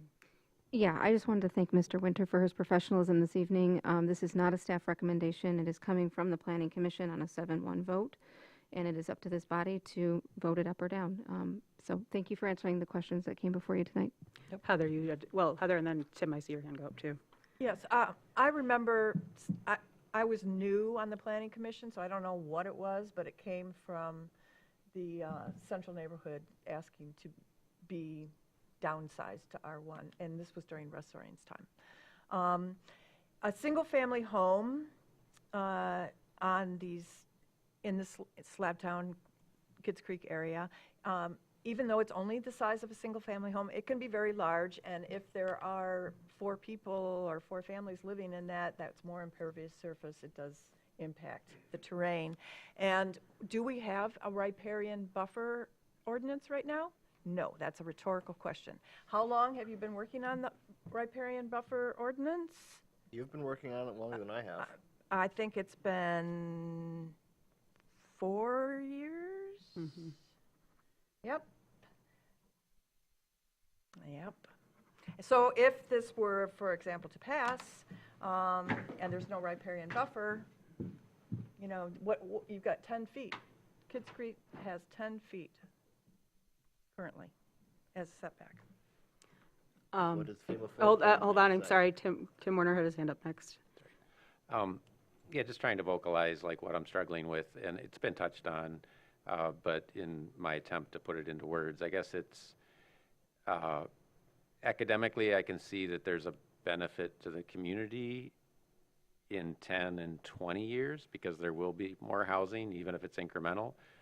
But I'm not seeing how it's a benefit to our current residents and citizens. Because it's one thing for maybe somebody that has a home and they can figure out a way to build an ADU,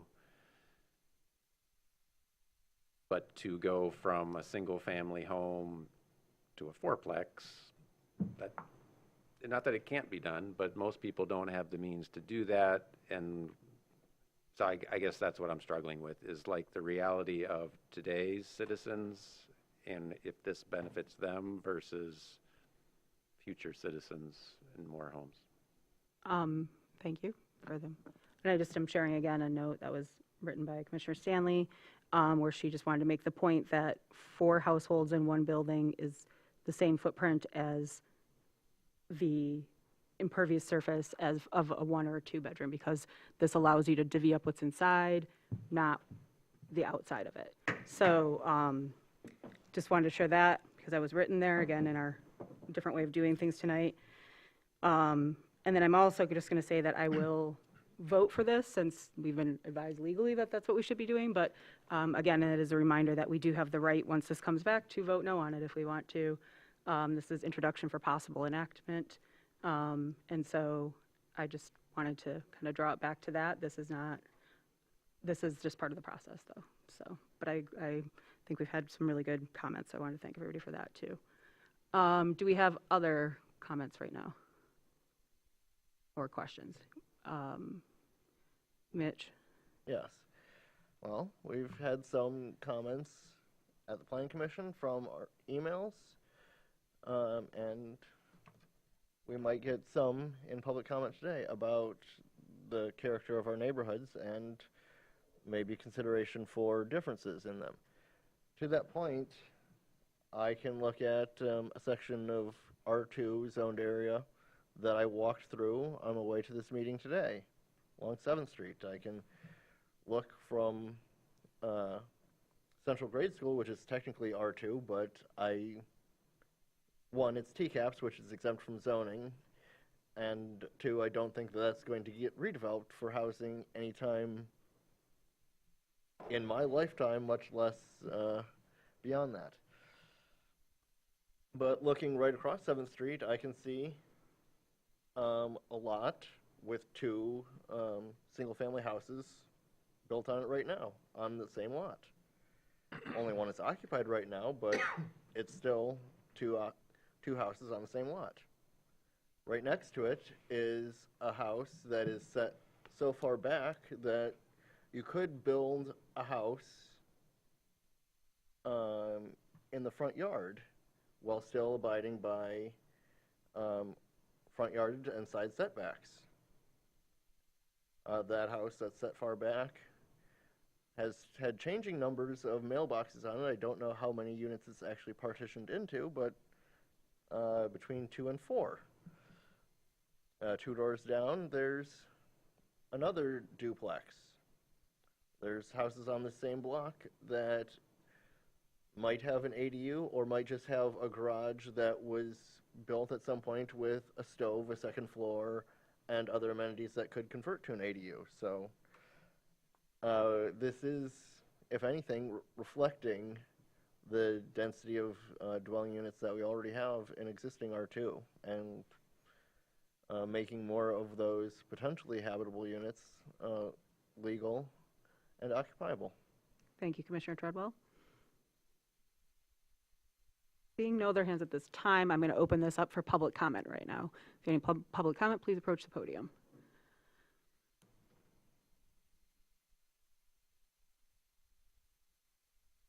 Mr. Reed, 630 Cottage Drive, permit 1B. And Sear Street was referenced in all this. Well, it's a floodplain. So I think that if it did get developed out there, would you think that that person who develops that area, would they want to take that risk of saying, yeah, I'm going to go ahead and I'm going to put a residential development in there. Oh, don't care if it's floodplain or nothing. But there are certain restrictions.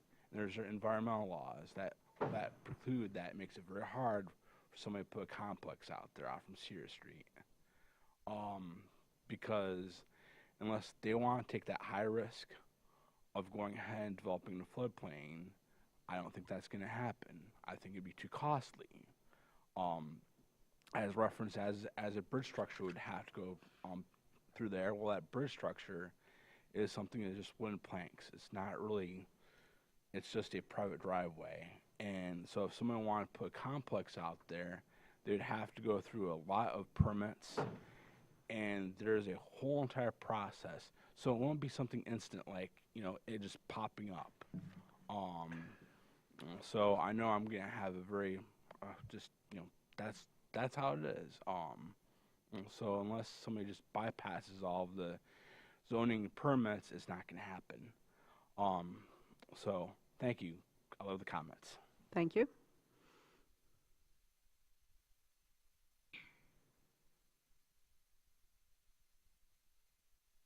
Good evening. I'm Amy Flugheft. I live in the Boardman neighborhood.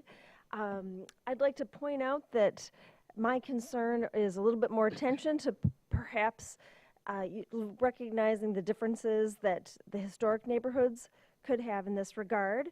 I'll specifically note that while overall R2 is indeed a small percent of the city, it's 1/3 of the Boardman neighborhood. Furthermore, I'm not quite sure that there's been enough opportunity for people to have a chance to weigh in on this issue, specifically in the historic neighborhoods, based on the discussion I've had with neighbors or on the neighborhood Facebook page. This has not been anywhere near the discussion as in the old or the previous upzoning, and I think people could be forgiven, residents could be forgiven for thinking that perhaps that was that and not recognizing that this was a continuing element of it. And if you're confused about it, imagine how the citizens may feel. So I personally think that it would be helpful if either the city could have more listening sessions or come to the neighborhoods to discuss this in more detail specifically so that everyone understands either why it was not initially acted on or what the difference could be to the different neighborhoods in the city. Thank you. Thank you. Any other public comment on this item? Go ahead.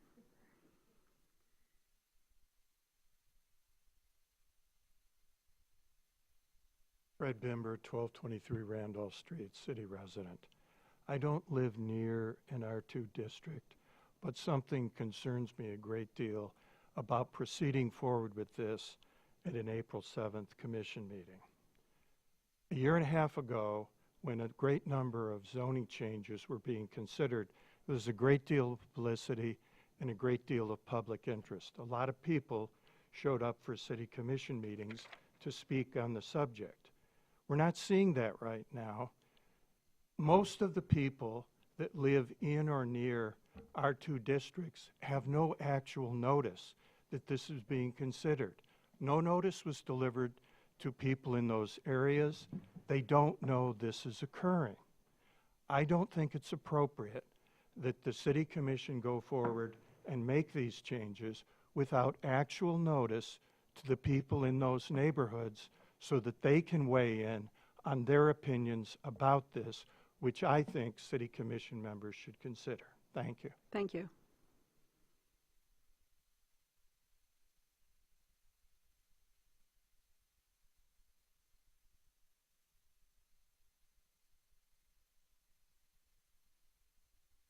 Can I say something before you start timing me?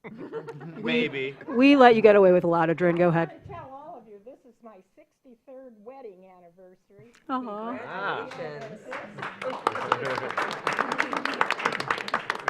feel that this is a very important meeting, and that's why I'm here instead of home having a glass of wine with my true love. So I too feel that just because you can do this, you really shouldn't do it at this time. No one has come to our neighborhoods to speak about this. I happen to live in an R2 district, and I have heard that this is the what did I put in my letter? The free-falling fruit, not the. Anyway, I just feel that this is going to happen throughout the city. It's not going to be confined to the R2 districts. It's going to move into the R1 districts gradually. We're just the easy ones to start with because, as you say, we're a very small portion of the city. So we aren't here with a great number of people at this point because I agree that most people don't know that this is happening. I have a lot of concerns, but my biggest one, just like it was with the ADUs, is owner occupancy. I just feel that 4 units is a business if the owner doesn't live there. If you think about it, those 4 units can be rented out, each one for 30 days. That's a wonderful business to have in Traverse City when we're the first people or the first city that people should visit in the nation, it seems. So I feel that owner occupancy is very, very important. I feel that way because I also believe in home ownership, which I think is very important. And home ownership is good for families, and it's very good for our community. It adds stability. It makes people engage in public comment and public affairs. I just think there are so many benefits to having home ownership. And every time you have a lot that is not occupied by a homeowner, and that doesn't mean that this homeowner couldn't have 2 or 3 more units. It just means that there's a homeowner on the lot, and we're reaping that benefit every single day. And I did point out to the Planning Commission that that is not because we want to police the people who are there, but we need managers. If you're going to be having rental units, it is very beneficial, and particularly if you're going from 2 units to 4 units. So I also, now I'm the one that put that paper on your desk there, and I want to say that even putting my opinion on that paper made me very uncomfortable. I hope you will all go around and look at these various. Miss Rossi, thank you for your time and happy wedding anniversary. Take a tour. Thank you. Thank Take you. a tour. Thank you, Adrian, and happy anniversary, and thank you for coming so festive and making your document festive as well for today. I hope you have a good glass of wine, too. Any other public comment at this time? Okay, seeing none, I'll bring it back to the commission. Do we have any last questions or comments? I am going to, I'll try to look up myself, but I might reach out to staff because Adrian's comment did remind me that I think at one point when the last group came through, and I can't remember if it was at the study session or beyond, we talked about occupancy and not for certain types of things. So I'll be curious. ADUs. That's what I thought it was. Okay, for ADUs we had required. Okay, thank you. That was one thing I was going to check on. Okay, so with that, I'll go ahead and call the vote right now. All in favor? Aye. Opposed? No. No. Okay, roll call. Commissioner Stanley? She says yes. All right, well, Sorry. okay, yes, I heard. Commissioner Treadwell? Yes. Commissioner Werner? No. Mayor Pro Tem Wilson? Yes. Commissioner Anderson? No. Commissioner Shaw? No. And Mayor Shamrow? Yes. Motion carries. No, it failed, right? Isn't it a 5 vote? No, it's 4 votes. Oh, 4 votes. It Not says money. here 5 5. votes in the packet. That's an error. Okay. It requires 4 votes Okay.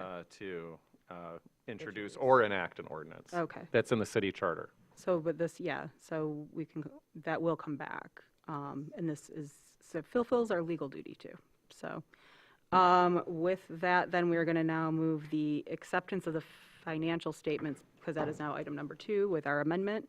So I believe that's Heidi? Or is it just Liz, you doing the general? Oh, well, I just wanted to let you know that we do have Heidi Sheppy, our finance and director and treasurer, here to answer any questions. There is no formal presentation. Okay, and this is kind of something we do every year, the formal statement. Does anybody have any questions about this? Okay, Heather and then Jackie. You may have noticed in the Record Eagle, maybe it was Fun Friday, that they found corrosion on the North Union Street Bridge. I think that bridge was built in 1955, so you have to expect certain problems. But that corrosion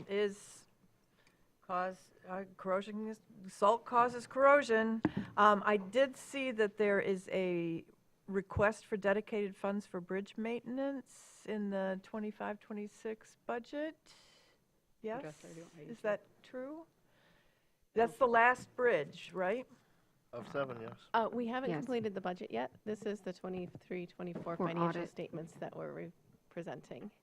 The budget will be coming in May. So I believe not there was a until request. 25-26 is the dedicated fund for bridge maintenance. You wrote this to me. I wrote. We have had a request for dedicated funds for bridge maintenance. Look for this discussion in the 25-26 Yes. budget. 25, yes, but what we're presenting today is the audit. Okay, audit so there's report. no bridge, because we now have weight restrictions on that bridge, but we're going to have That to is wait. correct. for Yeah, it. when we present the budget, we'll look for that when we present the budget. But this is the 24-25 audit, and we actually have Doug 23-24 audit. 23-24 audit. Yeah. Okay, And we have our auditors here to answer any questions as well. okay. I don't think we're going to have any. Do you, go ahead, Jackie. Okay, I had 2 questions, please. There was a chart on page 6 of your deck, and it showed the various sources of government revenues. And at the far right, the bar chart showed the trend in property taxes from 2020 through 2024. And I couldn't find the specific numbers related to that, but it appeared as though our property tax revenues are going up at an accelerating rate. And I wondered if that was just my bad eyes or if that seems to be true. Property taxes are increasing annually year over year, At- based at- on, at a- at an as shown in the increasing rate. graph. Okay, all right.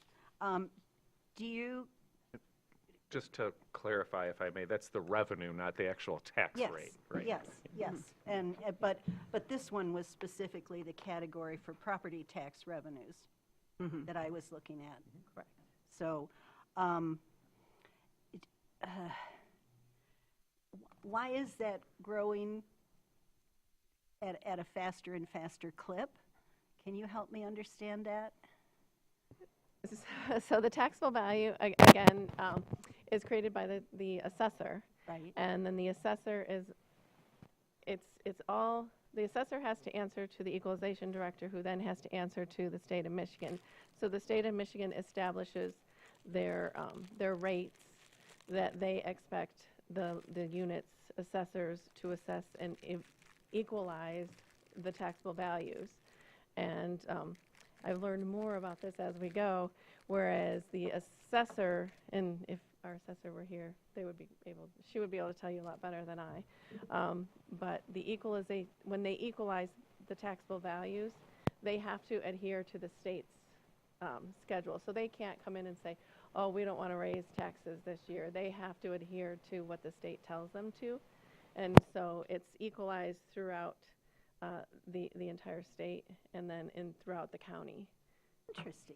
You just taught me something. I didn't realize that local municipalities like ours can't really make that decision. What I was informed is if they don't, then what the county equalization said is that the county equalization would then what they call factor, and then the state would come in, take over the role, and then charge us to do our equalization for us. Is what I was told. Wow. Didn't know that. So we have autonomy and we have the ability to assess the role based on areas and guidelines, but we do have to follow the state's overall guideline in terms of those percentages and those rates. Thank you. That helps. Okay. I'll keep working at it until I get it. Heidi. The other question I had was about fund balances and changes in fund balance. You know, I'm always trying to look at how much have we left unspent? And this is numbered page 19 in the auditor's report. And it had some pretty amazing, surprising to me numbers for like saying that at the year ended last June 30th, that our fund balance from the general fund was $15 million. Am I That is interpreting that correctly? That is correct. And that our total revenues in the general fund for the same year were just shy of 24 million?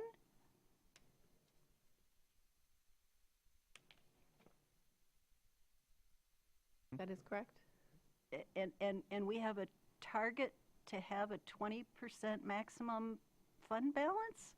Yeah, that is why we brought the additional, what you just approved, the additional $350,000 out of this year's budget to Right. utilize fund balance. You'll be seeing a couple more additional requests to utilize fund balance to contribute towards some of the projects.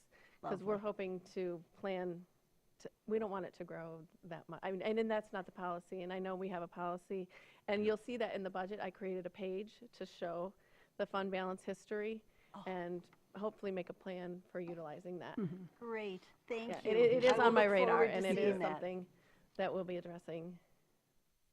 Yeah, go ahead, Tim. Yeah, just to jump in on that. So we as a community and as a city have been very fiscally conservative over the many decades. And so what we define as a fund balance is different than what that gentleman up there defines as a fund balance. And he's told us that many years. And we always forget. And so it tends to show up in here at what he considers a fund balance, but we're even more conservative and we say, oh yeah, but that pile of money, that's not what we consider part of the fund balance. Let's set that over here.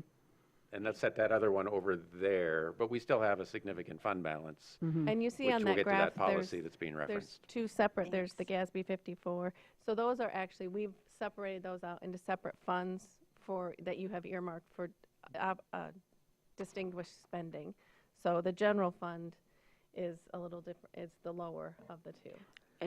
And just for a little bit of context too, really the past two budget seasons, just with changing in leadership of the city, and I mean that administratively, not the boards, we kind of, I feel like we didn't get into as robust budgeting because we had an interim and then Liz had been on the job for just a couple of months.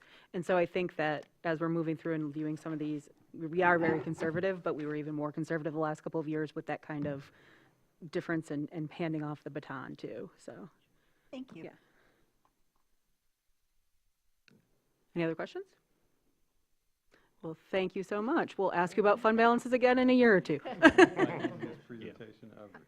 There needs to be a motion to accept, I believe. Oh, yeah, sorry, I forgot there was a motion with this one. I apologize. I everybody. move that the audited financial statements for fiscal year 2023-2024 for the city of Traverse City be accepted. Thank you. Second. Thank you. Any discussion on this? Any public comment on this? Seeing none, I'll bring it back for the vote. All in favor? Aye. Opposed? Motion passes. Okay, now we're moving on to actual item number 3, which is an update on the city's discussion with Garfield Township regarding our bulk water. Thank you, Mayor Shamro. You have a memo from your city attorney and I in your packet, along with 2 supporting documents, and we have a presentation, if we could get that teed up to go along with it. I also would like to note that we have some colleagues from a different municipality on the same issue from Garfield Township. We have Supervisor Joe McManus here. I believe I saw Township Manager Chris Barchef, and I believe Garfield's engineers here, Jennifer Hodges-Graham. I think those are the 3 from Garfield. And if you would like, we can give the presentation from here. I think we should go to the podium. Up to you. All right.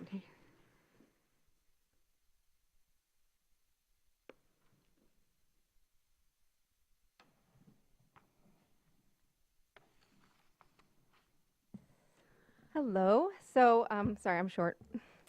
So this presentation today, I would like to thank Colleen Pavelio for putting this together for us. And I would also like to thank, again, Supervisor McManus and Township Manager Barchef for reviewing this. So they have seen this as well, so we can have a good dialogue.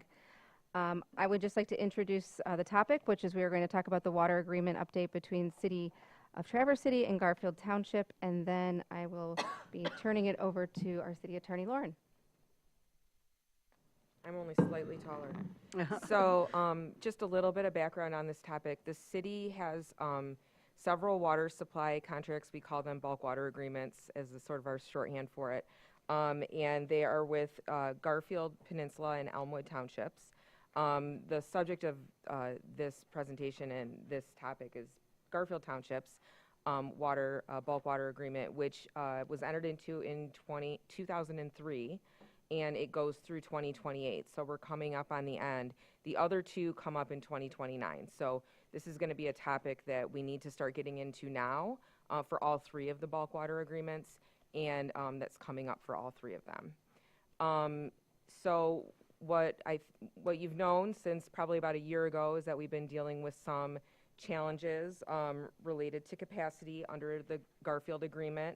There are certain permits that are required from Eagle when connections are made to the system, such as water towers or a new connection from a subdivision or something like that.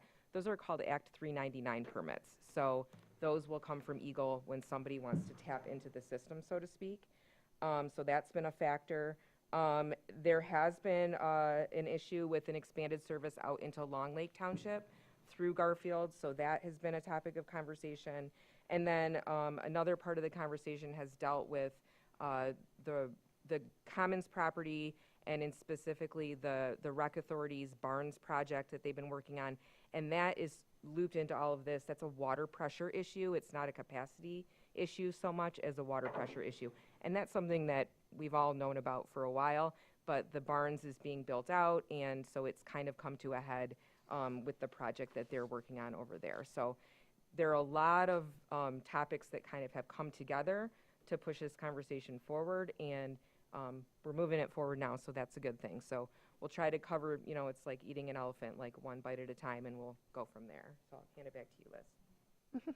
Thank you. I have the next 3 slides. And again, not to repeat too much here, but the context of why we're here is ongoing discussions between the city and Garfield on key water issues. And our broad objective is to address outstanding water-related matters to ensure effective planning and service delivery. The primary topics for discussion tonight, as Lauren said, outstanding pending Act 399 permits, bulk water agreement, and future capacity planning, the Rec Authority Commons Area Water Pressure Project, and it didn't make the bullet, but Long Lake expansion, which was already mentioned.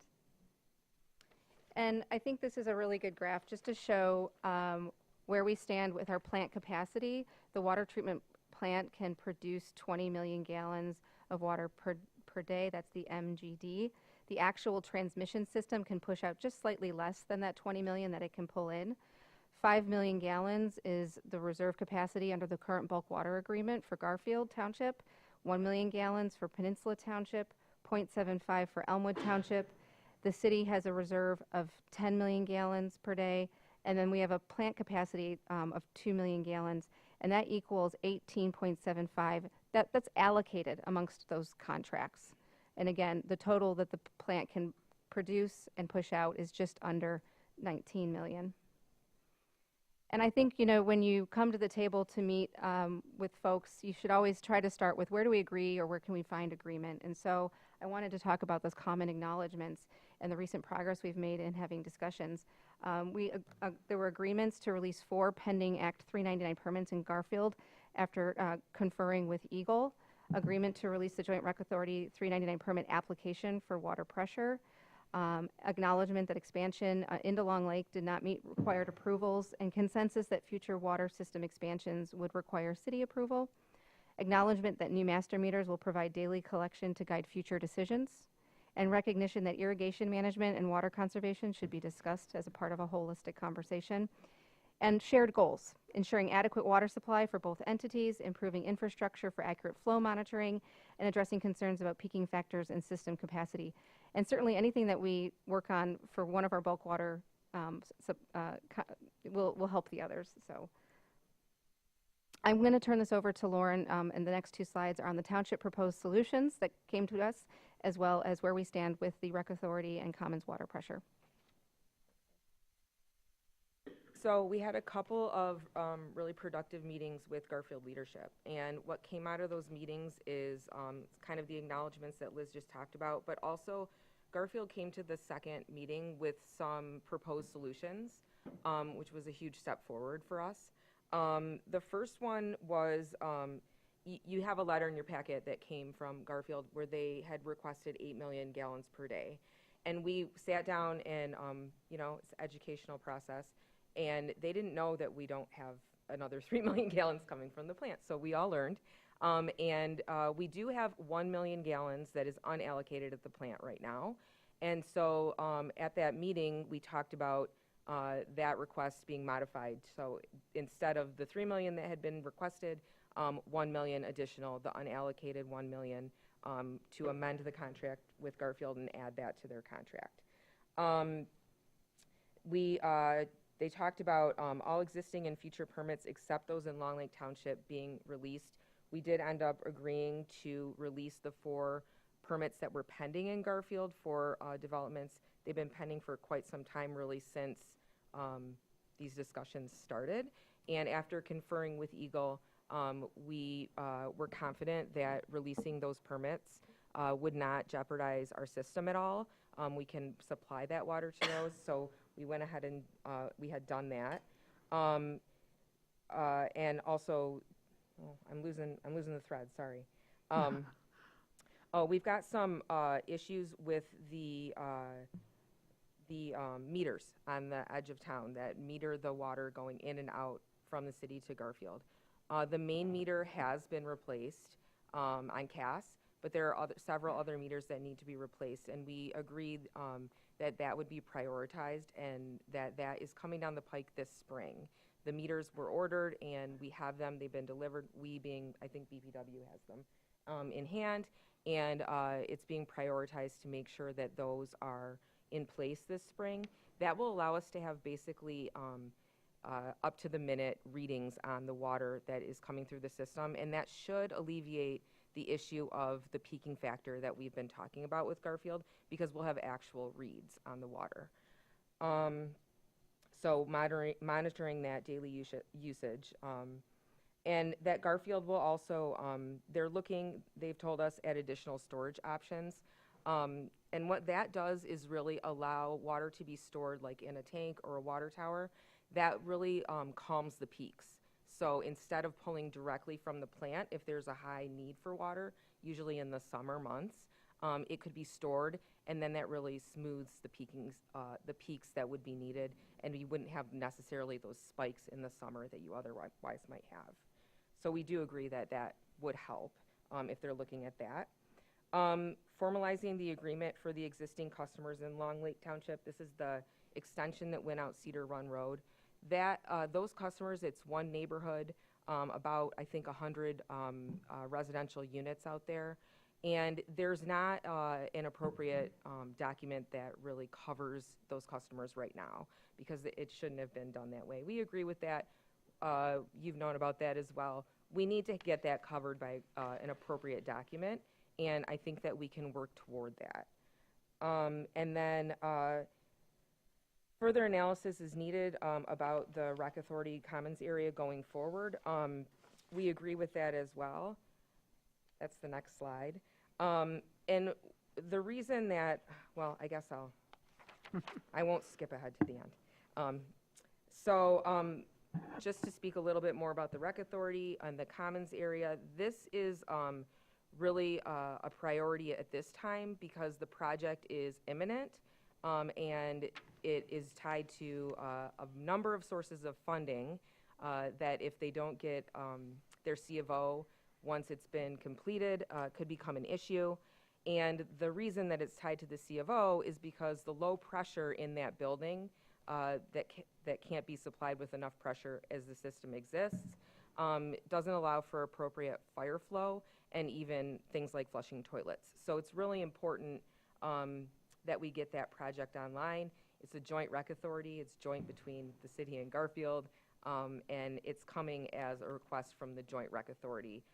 The city's been working for almost a year with a group of engineers and with Garfield also to try and get this moved forward. And we did hit a snag, but I think with the submission of the permit for that project to Eagle, we've bought a little bit of time with the recommendation to amend the bulk water agreement to add another 1 million gallons per day, which is available. That buys also a little bit more time. And I think that we need to work a little bit more with staff to understand at the end of the day who is going to really have ownership of that pressure district. It might be Garfield, it might be the city, and we're recommending that since we're going to have a little bit more time, that staff try to keep working those details out with Garfield, and we'll bring that back to you when we have a recommendation on that. There are other areas around the edges of the city where there are customers that are sort of flip-flopped between Garfield and the city. And the reason for that is just operationally, and a lot of the terrain governs the pressures for water. So it makes more sense for them to be served from one municipality or the other. It doesn't really make a difference other than that. So we would propose to bring you back something to consider about that at a future date. Like I said, we've made a lot of progress meeting with the new leadership in Garfield. We've leaned on Eagle for their expertise as well. Yep, the township is requesting now 1 million gallons per day instead of the 3 million gallons per day.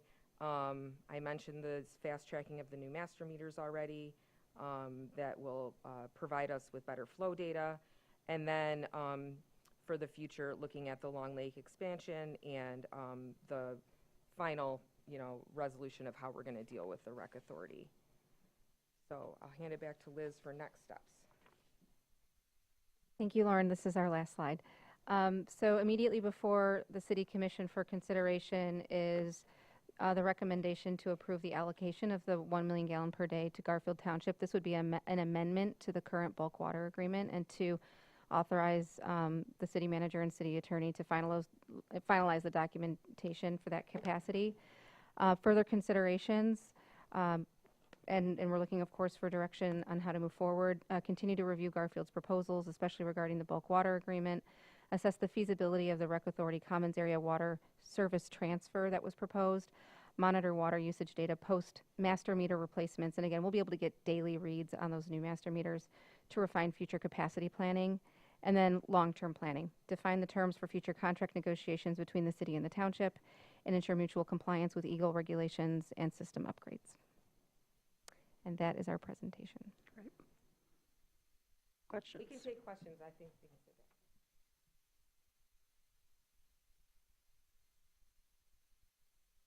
Give everybody a chance to sit. Do we have questions for anybody? Pretty thorough presentation. Okay. I don't see a motion. Yeah, I was going to say, we don't have a motion in here. Are you just looking for Update on discussion. for any instruction, though? Or direction, I mean, sorry. Well, we forgot to put a motion in the packet. We are recommending that the city would authorize the city manager and the city attorney to increase the 5 million gallons per day in the current bulk water agreement to 6, that additional 1 million capacity. And the motion would be that the mayor and city clerk could execute that amendment subject to form and substance. So moved. Great job, Heather. Did you get it? Yeah. Okay. Second, thank you. And sorry, I'm just writing it so I don't forget. Okay, any further discussion? Go ahead, Tim. Somebody from that end just remind us and the public approximately, or whatever the right word is, so increasing the bulk water agreement by this amount and say they're using the amount, is the city compensated per million gallons sold, or how does that work? And then we get you know, 5% on top of that for administration and everything else? It's not. So like, five- we're selling it at cost, essentially. We're how's it selling it work? with a factor, so it's not at cost. Well, at cost plus a factor? Yes. Yeah. Okay, so But there's by- no 5% on it. Okay, not a, but a factor? Yes. I was making the 5% up as a stand-in factor. We have to be careful with numbers at this time of week. So it's not that we're, just so the public's aware, it's not that we're just giving them an additional million Mhm. gallons, like they're paying for it. Right. And then all our costs are covered, not just the cost of the water, but the cost of your time and your time and your time, and et cetera, et cetera. Right, there's a Thank you. factor in the current bulk water agreement that accounts for that. Thank And I see Supervisor McManus, Mrs. go ahead. McManus wants to comment on that. Yeah, first of all, I just wanted to introduce myself to many of you. I'm Joe McManus. I'm the supervisor of Garfield Township, and Chris Barchef, our city manager, and of course, Jennifer's back here, our engineer as well. So first of all, I wanted to thank you for the opportunity to come before you and introduce myself, and thank Lauren and Liz. We've, you know, for a long time, I think it was 100 days, Garfield and the city hadn't sat down and discussed this issue, and we've made a lot of progress, and it's really encouraging to do that. And the factor is there, I believe it's 40%, I think is what we I think pay. it might be 42. Okay. So, Ballpark. yeah, we pay more than that, but, you know, this really is, you know, when you think about the contract, it's been there for, we're in our 23rd year. It's lived pretty well. It's actually served us pretty well that we've gotten to this point before we really needed to negotiate more water. So, but we've been bumping up against that 5 million, excuse me, for a while, and it's about time we really deal with it. So, and I'd be willing to answer any questions that may have any. So, Go ahead, Mitch. Yes, I don't know what time frame to run this back to, so do you have a number, maybe starting a year ago, for how many new housing units Garfield Township has permitted that would be using city water? I don't have any numbers right now. We looked at, you know, the original proposal for the 8 million they mentioned was looking at it 10 years down the road.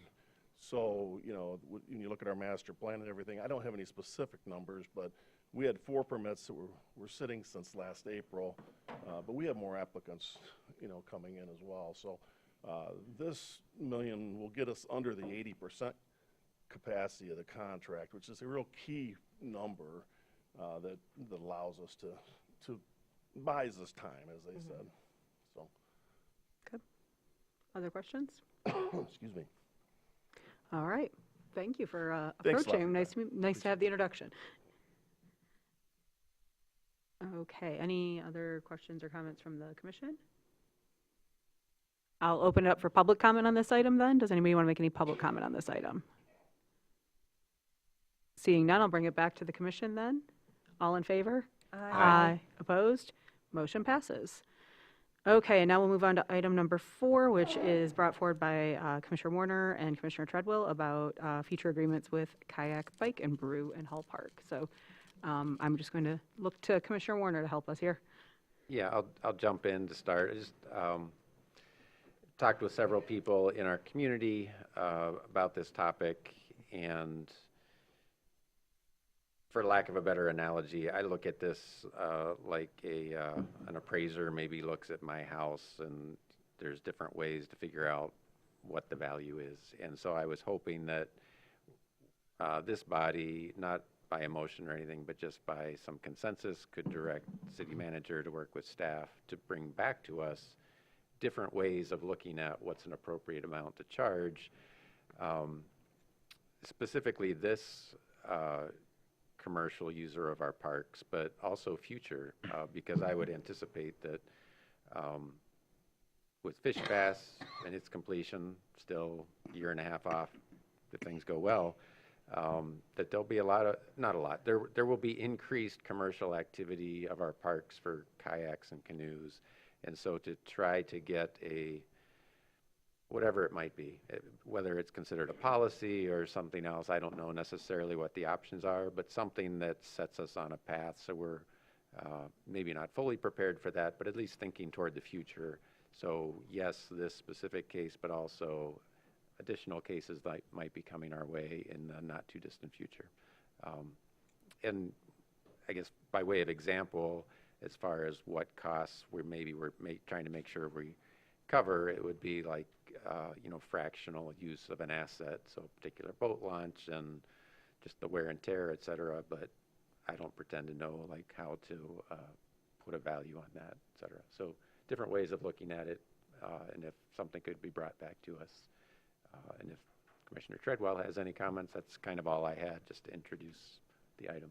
Yeah, to expand upon that, we do have a river running through town. We have one permitted livery that operates on it, but we have seen interruptions in their use of the riverway over the past couple of years from the bridge construction and now Fish Pass. So those are considerations. Plus, there's the, I'd say the general interest going forward is ascertaining if this is something that we should continue doing. And I would say though the contract does extend right now through this season, if there's No, the contract ended last season. Oh, it did? Right. Okay. Well, then if we want to have a contract and if, say, going out for bid and seeing what different applicants come through. Do we have I'll open up then for comments, questions. Go ahead, Jackie. I was kind of stunned at the scale of their potential usage, and I have no idea how close reality is to the potential, so that's a question to be answered. But if you use their numbers in the current agreement for the dates of operation, the number of waves of launching, the hours that they would be launching, and how many kayaks per launch, it looked like Paddle for Pints represented like up to 3,200 launches per season, and that's just 16 dates across June, July, and August. Kayak Bike and Brew, because of that exceptionally longer operating season of 24 weeks, was 42,000 launches maximum capacity. So my fear is that if they were to operate anywhere near that scale, when do residents get a chance to use the facilities? So that's where my head is right now. There's a lot of numbers. Yeah, there's big numbers there. And I think I appreciate Commissioner Warner bringing this, and we had a little bit of a kind of conversation during the agenda review today. And so I definitely think I would say that kind of what's being asked is asking staff to look into what a policy could be, and including fees and per head. And but we at the end of the day would also be contributing. I think that's more of the political side of what's our appetite for number of uses. But I think the staff can be instructed to say, whatever it is, we recommend per head or per kayak or per whatever that looks like on other policies that they can look at. Go ahead. Yeah, so I'm hoping to seek some clarification from the request, as well as the clerk who's historically been putting these together and issuing the permits. So it's March, and I'm assuming that the kayak season would start Memorial Weekend? Typically, yes. Typically, and the current contract does not extend into this next boating season, kayaking season. So what's the expectation of a turnaround for this recommendation policy / Not expectation, but certainly if maybe it's an interim, like, yep, it's a 1 year to get for this current season, for this current commercial operation, and provides time to put more thought, more public input, everything into what's a policy going forward for for everybody. Because certainly numbers, that's a concern. So what are appropriate numbers, like times a day, et cetera, et cetera. And I agree with Commissioner Warner. It is March, and so I think a 1 year kind of not taking a year to create the policy, but understanding that the season is coming up pretty quickly here, and staff is busy with a million other projects and the budget right now, that asking them to do anything before potentially seeing any of these applications come through is very unlikely, but that we could kind of look on something very temporary and move forward with something more permanent. And I just want to add that I think that, this is obviously a policy discussion of the city commission. This agreement is a 5-year agreement, and we did share with Mr. Daly, staff did, recognizing it's a city commission decision, that we weren't anticipating bringing it back or renewing it unless the city commission felt it was a reasonable use of public parks and establish some parameters on capacity and those sorts of things. There's a lot of questions related to this, so policy questions, and I'm not saying that to cast doubt or anything, but just it's a pretty thick subject matter. And so I think what would be really helpful is to know from this commission, a consensus of this commission, if you want to have a 1-year extension brought back, or if you want to pause on that, and I think at a minimum we need to have a study session to get some initial direction to staff. I would have a number of questions that I would like feedback from the commission on in terms of developing a policy. It doesn't need to be a super drawn-out discussion. I'm not prepared to have it tonight to be effective, but So are you saying, though, that you've already had the conversation with, Troy Daly or the Kayak Bike and Brew, that they probably wouldn't be getting passes this year already? yes. So they're prepared Yeah, a few for years that. ago I had shared that. Oh, okay. Recognizing it's not my final decision, Right. but that I wouldn't be bringing forward a renewal, a status quo renewal, at least not myself, so. Okay. Yeah, go ahead, Heather. During the reconstruction of the dam, is it even viable to have this operation going this year? There are potential workarounds, and that's something we could work out with Mr. Daly, if that's a desire of the commission. But it's that fish pass alone isn't necessarily a reason not to do it. It can operate in the section upstream of the fish Okay, well- pass. It can operate downstream. I'm all for just letting it sit by itself, all alone, not doing anything for a while. Until we have a policy. Mitch?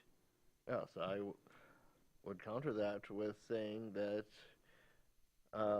there is some value in enjoying our waterways. I am perhaps... We're not saying that we can't Yeah. enjoy the water. I am perhaps the person that paddles canoe and kayaks on this stretch of river more than literally anyone. Yes, but this Hold is on, paddle let for pints. Mitch does have the floor right now, and then Yes. I'll definitely go to you, Heather. And yes, you can say that there are concerns about numbers, but it's one thing to say the maximum number, it's another thing to say what that amounts to on the ground, both between construction projects and considering not every day for the day of the week that it is, the weather that day, what other events are going on in the community will necessarily get at capacity or even anywhere close. There are plenty of times when it might say, here's a day that 200 people are going to go down the river, and I can be paddling and see 8.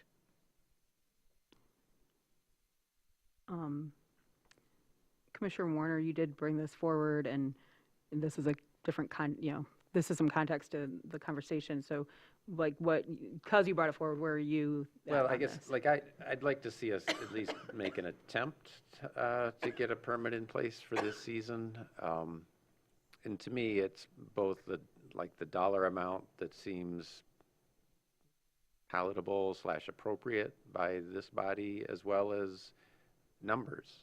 And I can't say, like in a study session, I can't say, 100 per whatever time unit makes sense. Like, I have no basis to, so I'd much rather, like, maybe Mr. Treadwell can work with staff to recommend numbers that seem appropriate, but I don't have a basis for numbers. But to me, those are the two things, like capacity, for lack of a better term, but numbers, like per day or per hour, whatever it is, and dollars. Like those are the two things to be worked out, in my opinion. Yes, it takes time. Like, do we look to other examples? I don't know. So I'm going to actually turn to the city clerk now on this. of, again, with the request that's out there, potentially even wanting to make that viable for this year, but also your staff and your time right now, what's your capacity and what you think you could actually do, knowing when these permits would usually be requested and filled as well. So kind of, you're the expert on this, even though the expert for the number of heads and the cost would be something we'd have to dig into. You know the process, though. So what would your thought be right now? I think then I maybe would just like to sit down with Mr. Daly, if that's the will of the city commission, and refine the actual needed capacity, desired capacity from him, and discuss that internally, and have a fee that is probably pretty similar to what we've been charging for this year. And then, you know, if it's a desire of the commission, we can work on a policy. But again, I would want to come back to the city commission with just some high-level questions to begin working on that policy, because there's many directions you can go in. And just to get maybe a half an hour's worth of discussion from a city commission tops, with potentially public input if desired by the public into that policy, obviously. Initial thoughts, there'd be lots after, but it's a pretty big nut to crack. And that's why I was kind of asking for the difference of what would it take this year if there was a desire to allow them to function in some kind of way versus the creation of the entire policy. So that's kind of where I wanted to check in as we're directing. Yeah, I think that, you know, that's something that we could work out with Mr. Daly probably in the next month. If there's a desire to have a renewal, and then a policy is a months long, probably Oh, for sure. several months of work. You know, not active work, but, you know, periodically. Yeah, and that's why I bring that up, because I share the concerns about the usage and the waterways and wanting to make sure that we get to the right fees. I also know that we're already getting into the time where businesses are starting to hire for the summer, and several of the ones that do this are already planning probably the day shifts around what their usual traffic kind of looks like. And day shifts can look really different when you've got two different groups of 40 people popping in versus not at all. And so you know, again, lots of concerns about the numbers and where we're going in the future, but also very cognizant of the time right now and kind of the impact on some of the local businesses and such. So kind of trying to frame that as how we're moving forward with the commission's will is really what I'm looking at. Mitch, you've got your hand up. Yes. For a one-year period, we are in a rather different scenario than when the applicant first applied, that Fish Pass is literally dividing the river into an upstream or downstream section. Yes, you could theoretically portage the 2 blocks around it. I have done that multiple times, but that's impractical for operations, at least for a one-year renewal. If it's, say, just operating upstream of that and able to connect to Hull Park, to the kayak launch on Boardman Lake on the far side, that is certainly a more limited scope compared to if we're developing a policy going forward that would be looking at a post-Fish Pass scenario. So would we be wanting, as a commission as a whole, to empower, knowing that we have this policy coming forward, Benjamin to enter into discussions with Kayak Bike and Brew on a scaled back version, being cognizant of both of the construction and everything else? You know, it's somebody else's business and it's our permitting, so I don't think we're up here to tell them how to run their business for the summer, but to kind of give some scope to Benjamin, so he doesn't spend time working on an agreement that we're just not even going to want to agree with in the first place once it arrives to us, understanding that following that is going to be a much more robust policy with a lot clearer guidelines and framework. Is that kind of where we're landing? I'm hearing from some people, but not everybody, so go ahead, Jackie. I would support Benjamin having the conversation with the vendor about, you know, a scaled back approach to the 2025 season. I would also empower Benjamin to develop a plan for public outreach and try to figure out how we can take the pulse of the people who are most impacted by this. So residents nearby the path that they follow, other small craft owners who may be impacted by use of the launches. So I'd appreciate us sort of starting to think about that Mhm. also. Are you, when you say public outreach, are you referring more to the Policy. policy discussion versus Yes. this one-year extension? Yes, Okay. so that our wanted to be clear. policy discussion can begin with Some some information. public input. Yeah, great. Go ahead, Heather. Does this all involve drinking? This is all kayaking, biking, and drinking, right?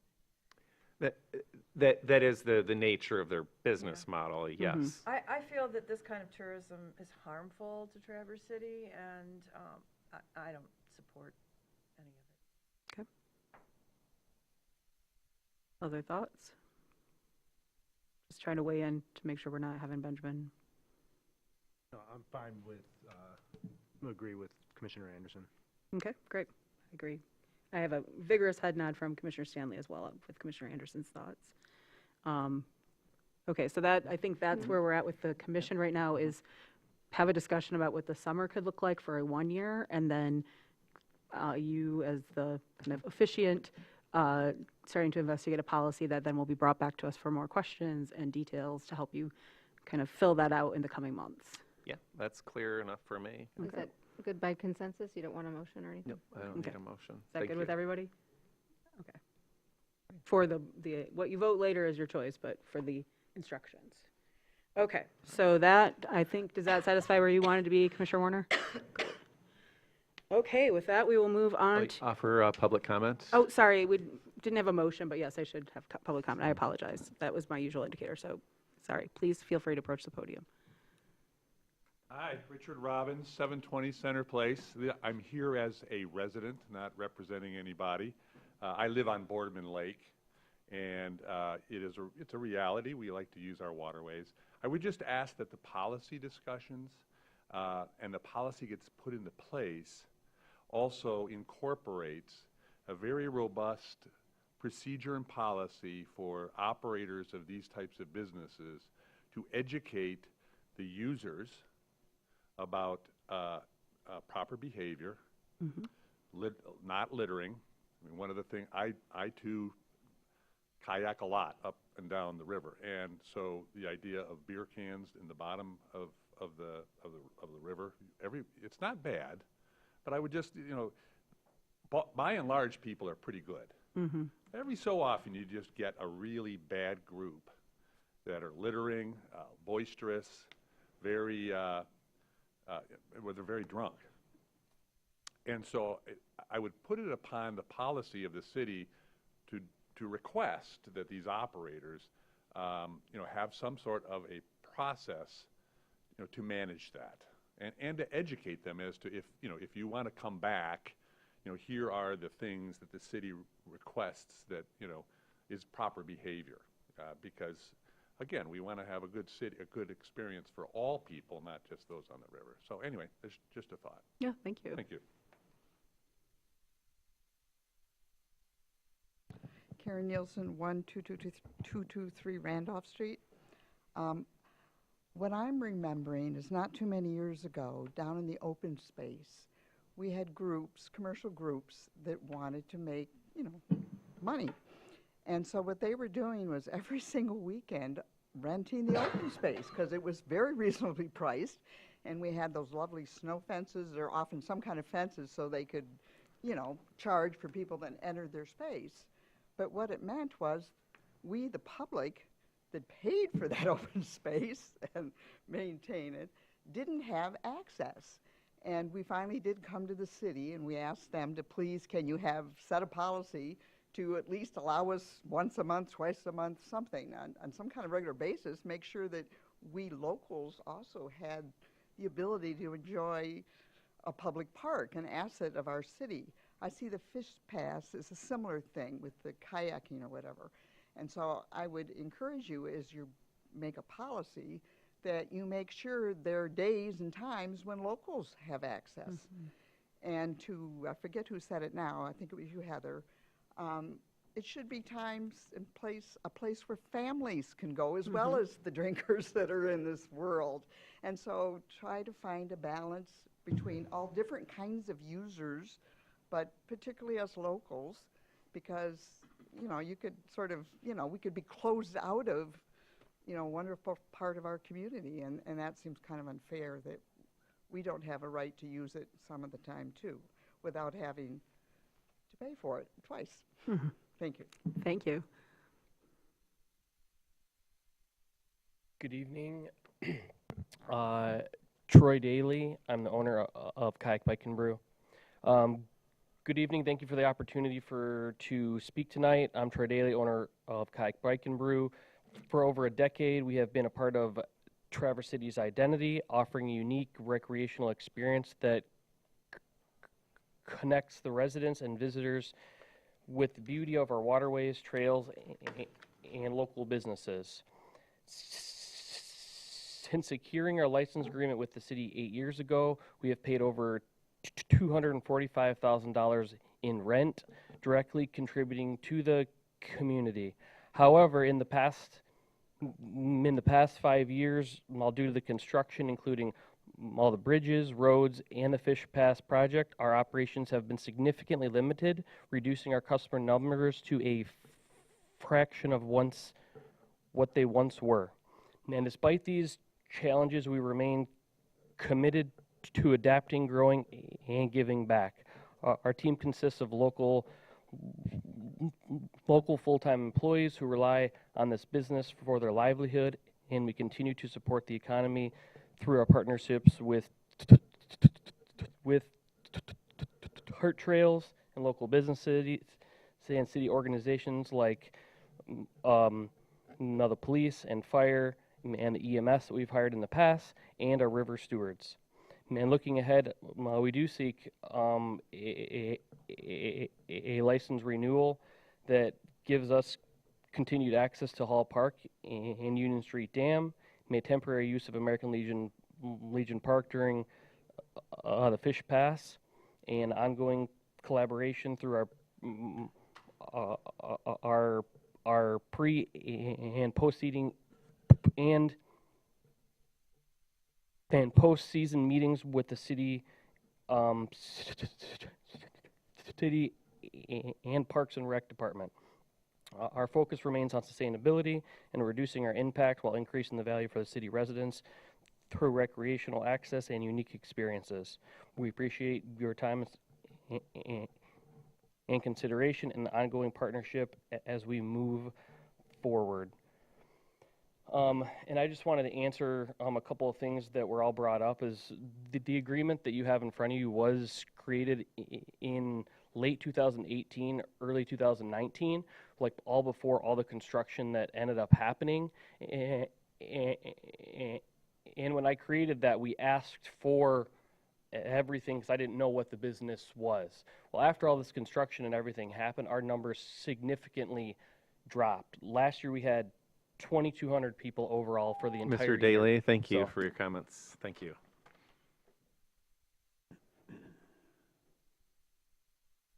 I'm Justin Reed, 630 Cottage Drive, Permit 1B. I've got a question. How can you tell between a kayak tourist and a local tourist? How would you police that? I mean, I guess, you know, it's good to have a policy and to look at those things. But if that policy is in the direction of trying to police between what the tourists are here and what the locals are here, I'm sorry, you're going to have to mixture of both, because the tourists go ahead and they support our economy here. There's no way around it. So, you know, one thing is that we haven't had really any other major events in Traverse City. We used to have events, but we don't have those anymore. So, thank you. Thank you. Any other public comment on this item? Apologies again, we didn't have a motion. That's usually my mental thing, to have a public comment open up.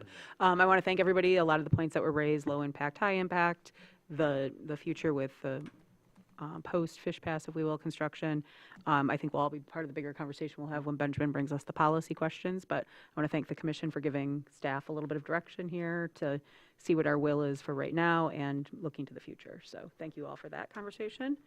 And Mark is ducking out now, but I wanted on the record that he said he was interested in serving on the two-way ad hoc we're about to talk about, so he's not getting out of it just because he left.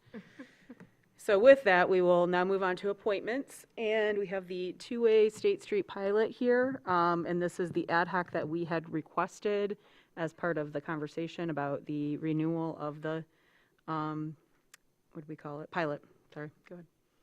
Thank you, Mayor Shamro. The board approved the extension of the two-way State Street pilot through December 31st of this year with the recommendation of having an ad hoc committee. And after the board made that motion and voted, we had a brief meeting as staff to discuss what that would look like and what would be the purpose of that ad hoc. And part of that motion was to bring it back in a meeting in March, and this is the meeting in March.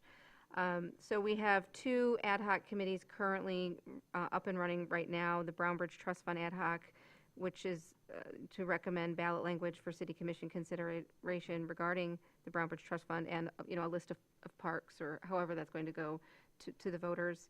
We have a Complete Streets ad hoc. The goal is to create a policy for potential adoption at the City Commission level. We're about to start with the Ethics Ordinance ad hoc, which is to create a policy for hopefully an ethics ordinance for potential adoption by this body, and then a board rules ad hoc that's about to get started too, which would create, amend, or edit board rules for, again, potential City Commission adoption. So I'm seeking clarity on what the goals and objections would be of the two-way street ad hoc. So is the goal to review data and then to make recommendations? We're seeking clarity to make sure that we understand what the marching orders are of that ad hoc. And again, you've got a lot of staff on all these different ad hocs. When I first started, there were none. Apparently, there used to be quite a few. When I first got here as your new city manager, there were none. Now there are 4. And so, I just want to make sure we understand so that we can make progress and we're on the same page. Commissioner Warner, you already put your hand up.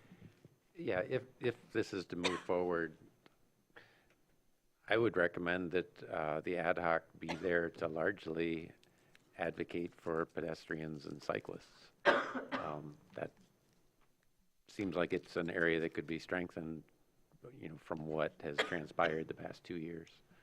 So whether it's making recommendations or some other approach to it, but advocates. Other thoughts? Okay. That's what you'd like to see too, is the focus of the ad hoc is, so we'd have, and I'm just clarifying what the expectation would be as things are coming and going. So the DDA and the city are doing the two-way pilot. They're kind of doing the data and the other things that have been already outlined in that. This ad hoc would meet to discuss kind of look at some of that through the lens of pedestrian and bike friendliness and make recommendations or give back input. Is that what I'm looking for that to start, and then we can have more conversation, but just don't want to lose anything as we go. Okay, and Mitch, go ahead. Yeah, I'd also say, you had mentioned analyzing data. We will have data continually being produced through the process, but as especially the weather warms up and driving patterns change slightly, we might find new sources of data or new specifics that we want to look at to see how it's performing. Okay. Ways that the pilot can be refined. Yeah. Any other thoughts of what the expectations are from the ad hoc? Okay, so really kind of, we know that this project is going on, and this is really just adding a specific lens that we're looking to see some of the information on when it is all said and done. Okay? Does that help? I think that... Into the mic, please. Oh. I think that helps. So I'm hearing advocate for pedestrians and cyclists and analyze the data that's being collected. Mm-hmm. Great. Okay. We don't have the ad hoc. We can have if it's the will of the commission, you can have a motion tonight to establish the ad hoc. Do we want to establish it now? Does define the scope of the ad hoc in that motion. Yeah. Okay, so Mayor Pro Tem Wilson would like to, but are there other commissioners that would like to volunteer? Commissioner Treadwell? If nobody else is stepping up. Okay. Any other commissioner? Nope. Okay. I'm already on it too. I know. That's where I was like, we're all very extended. So, I mean, I'll serve on it as well then to just, and then we can do updates through our reports of anything that might be discussed there and share that out as well. So,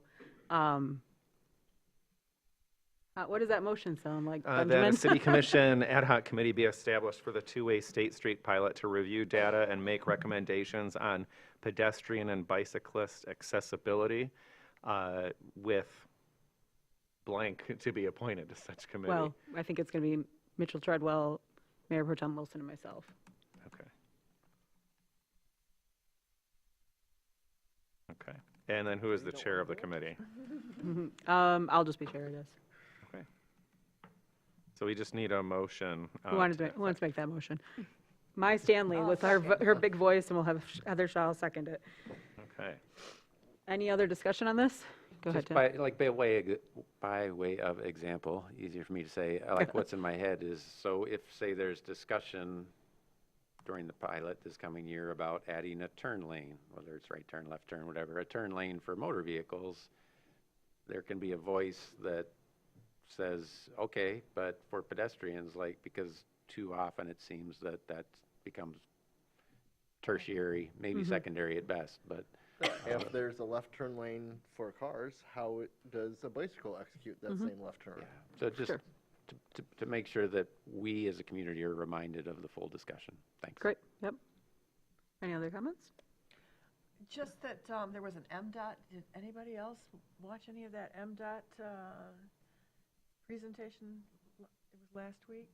Went on for like 2 days, 5 hours each day. Oh my gosh, incredible amount of information about how to get across the street if you're not driving a car. Wow. I think our engineer, Ann Pagano, watched it. Could- I saw her name up in there. Yeah. Oh, great. And you can get links to it. It's amazing. So the data's all there about different ways of safely getting bikes and people across streets with cars. Could we make a little note of that, that maybe that's at least sent to the ad hoc, if not the entire commission? Great. Any other input right now? Okay, seeing none, I'll open this up for public, wait, I do have a motion in a second. Yeah, sorry, it took me a second. Okay, open this up for public comment, if anybody wants to make public comment on this item. Richard Robbins, 720, I'm Center Place. I'm coming as the representative of the Grand Traverse State Streets Alliance. I'll be presenting to you on the 7th some pretty exciting news, but I think that even at an advisory board, at an advisory level, this is really important, even at a higher level than an ad hoc.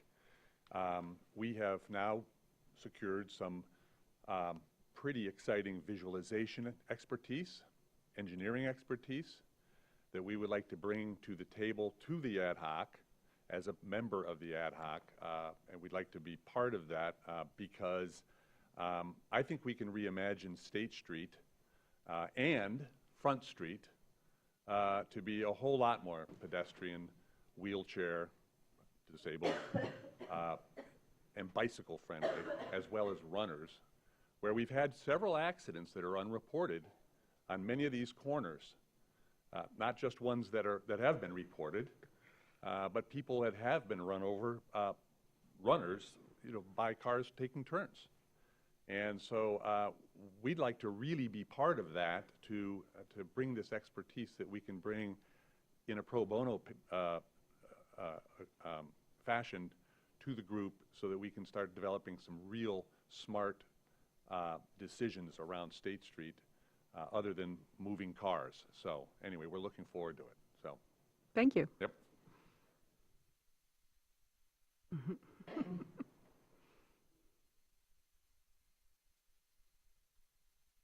Justin Reed. It would be wonderful if we had it like in the 2019 with the COVID, where we closed down Front Street between a couple of the blocks. That was a very awesome and a very great idea. And pretty much the business owners enjoyed it too, because it was able to get more people downtown. It was made more money for the business owners with the additional capacity of the restaurants. And talking about complete streets, there is a complete street on 7th Street that is a bi-directional bike lane. So when you're leaving from the hospital there and you're going down on 7th Street and you get down past the light, there is a couple bollards that are right there And I think that is pretty much a very successful story on what a complete street can be. Thank you. Thank you.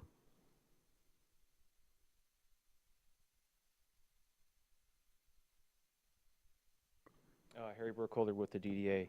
I'm hoping that maybe we can further expand this discussion a little bit about kind of the decision point of the ad hoc committee. And maybe I'm overcomplicating this and it's just an advisory committee. But the decisions on this two-way pilot have been made by staff consistently for the last 2 years. So if we could have a little bit more clarity on when this committee meets and their decisions and how that impacts the kind of day-to-day decisions that staff has been making over 2 years, I think would be helpful kind of to the collective. So. Yep. It's public comment portion, so. Thanks, Harry. Okay, any other public comment on this? Seeing none, I'll bring it back to the commission. I think, you know, the request of where and how, you know, how this interacts with the decisions already being made can be established with the ad hoc that's now here, and we'll follow up with that. So any other comments from the commissioners before we call the vote? All right, call the vote then. All in favor? Aye. Aye. Opposed? Motion passes. And lastly, on our appointments here, we have the Brown Bridge Advisory Committee, and it doesn't say who the chair was, so if you had. I'm happy to speak for us. Great, go for it. We had the luxury of two very highly qualified candidates for this position, and it was a difficult decision, but we're recommending that Cheryl Pavick-Henner be appointed to the term expiring October 4th, 2027, seat previously held by Denny Scrutato on the Brown Bridge Advisory Committee, as recommended by the ad hoc committee consisting of Commissioner Treadwell, Commissioner Anderson, and Commissioner Stanley. Thank you. Well, can I get a second? Yes, I'll second that, Okay, and thank also say that in addition to the recommendation of us, it is the recommendation of the other applicant that we appoint this person. Oh, well, that's unusual, but interesting. Go ahead, Heather. How long did Denny Scrutato serve? I was just going to say, like this, it's going to be a totally Yeah, unique experience to not have. At least 15 years. Yeah, Many it's, years. Thank you. I'd thank like you. to extend great thanks to Yes. Denny Scrutato for And his Likewise. service. yeah, exactly, and that's kind of hard to imagine, honestly, having the Brown Bridge Advisory Committee without her. So she's been hugely impactful in this, and really tons of gratitude to her. So yeah, for sure. What were you saying though? Sorry, I cut you. We all cut you off in our accolades. I was So- going to say how long she's served, but the document I pulled up doesn't have it on Oh, there, we but go. it's been many years. It predates our digital documentation. So much appreciated to Denny Scrutato, without a doubt. Do we have any public comment on this item? Seeing none, I'll bring it back to the commission. All in favor? Aye. Aye. Opposed? Motion passes. So yes, much appreciated. We'll get that out for that. Reports and announcements. Going down, we'll start on the end. Any reports? Looks like you're going to grab I some do. paperwork. Go ahead. Okay, go ahead. I know, it's late, but I'll be really quick. Complete Streets, we've had a meeting, we've got another one coming up. We're finalizing and combining drafts on the Complete Streets. We are considering a recommendation of a 1%, what would you call it, funding from the budget to fund improvements. We're also considering a recommendation to form a Complete Streets Advisory Board. Or maybe incorporate that into what used to be the active transportation. Arts Commission, we had 104 applicants. That's Something amazing. crazy. We actually got through all of them in about 2 hours and made our Congratulations. final 15 picks, and we are narrowing that down to 6 or 7 on Wednesday. And Brown Bridge Trust, I'm meeting with Benjamin on Wednesday. We're trying to get some kind of verbiage about that we can present to community organizations about how to manage a trust were we to establish one. Great. And the trust would be to help qualified local residents improve their properties, ADA accessibility or other things. Great. Good updates. Thank you. Go ahead, Jackie. And just a note that tomorrow evening, the Planning Commission is holding a special meeting starting at 6 p.m. and there are two real important issues on the agenda. One is the special land use permit for a year-round safe harbor, and that is being recommended for approval with conditions involving a pedestrian sidewalk. Okay. Take a moment, no problem. Sorry. It's okay. Also, there'll be introduction of a zoning amendment that would reduce the percentage of short-term rentals allowed in some C, D, and I districts. So I refer everyone to the packets for details on that, and if you can be there and offer input, that would be great. Thank you so much. That's great. I'm going to guess that Commissioner Stanley cannot give a report right tonight. Apologies. All right. So with that, then I will move to final public comment, which is open public comment. You can comment on anything that you'd like. It doesn't have to be anything that was on the agenda today.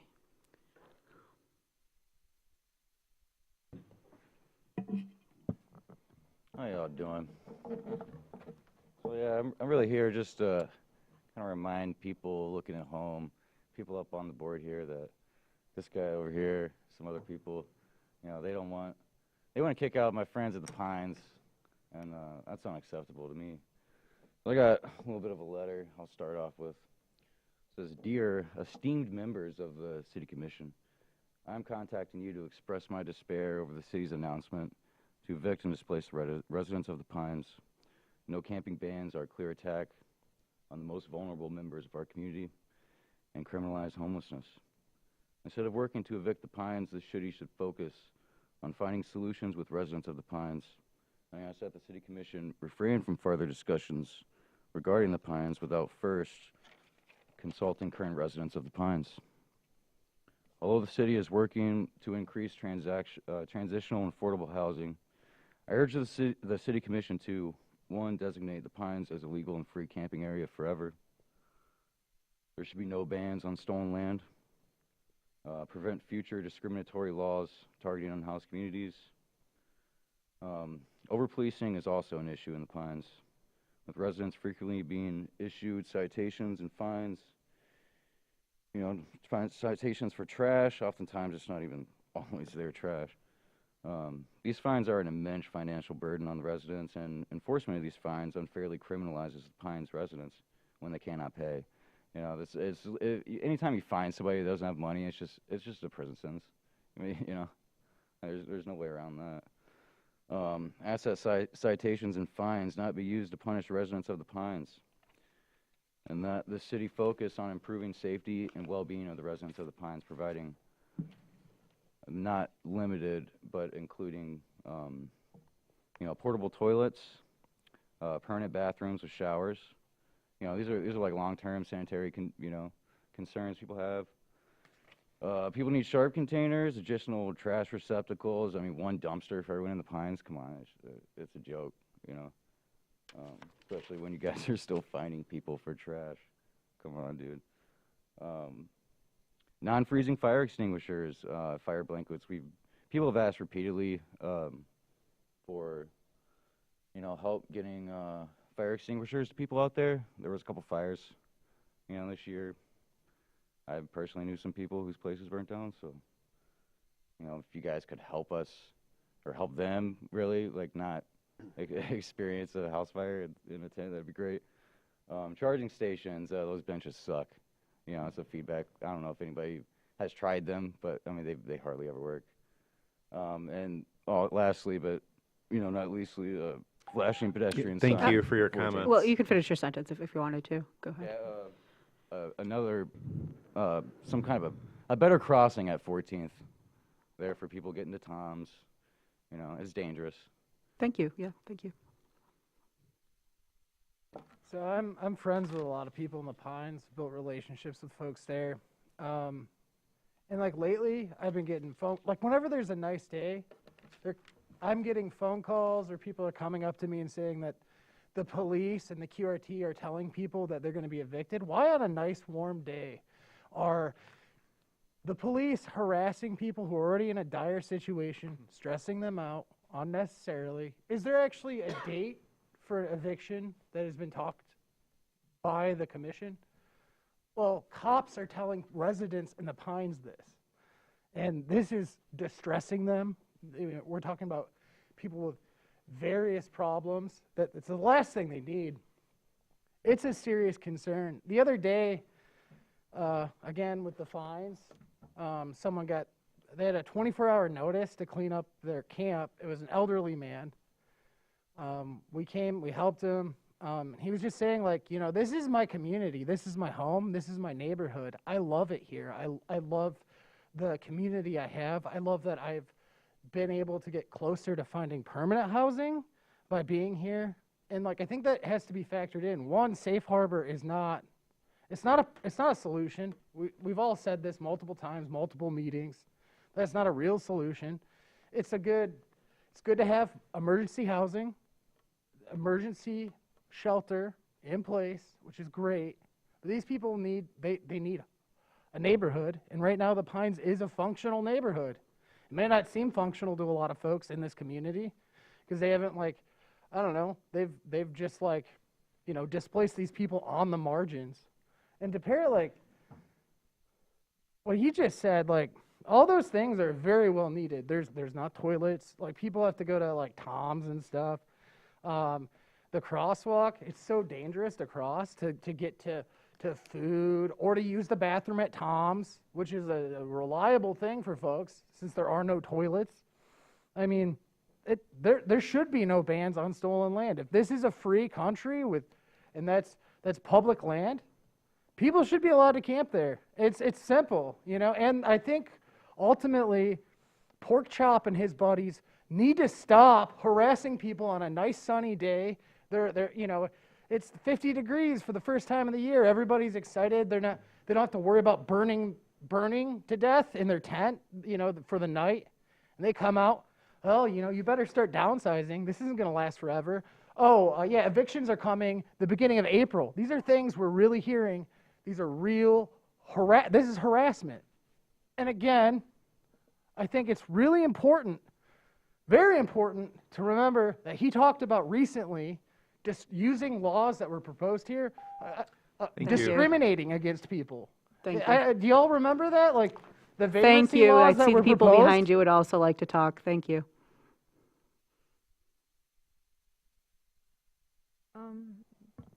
Hello. I don't know if you can hear me, Mhm. but yeah, the Pines wasn't on the agenda, but it's happening any day now, and I feel like it being missing speaks volumes about, you know,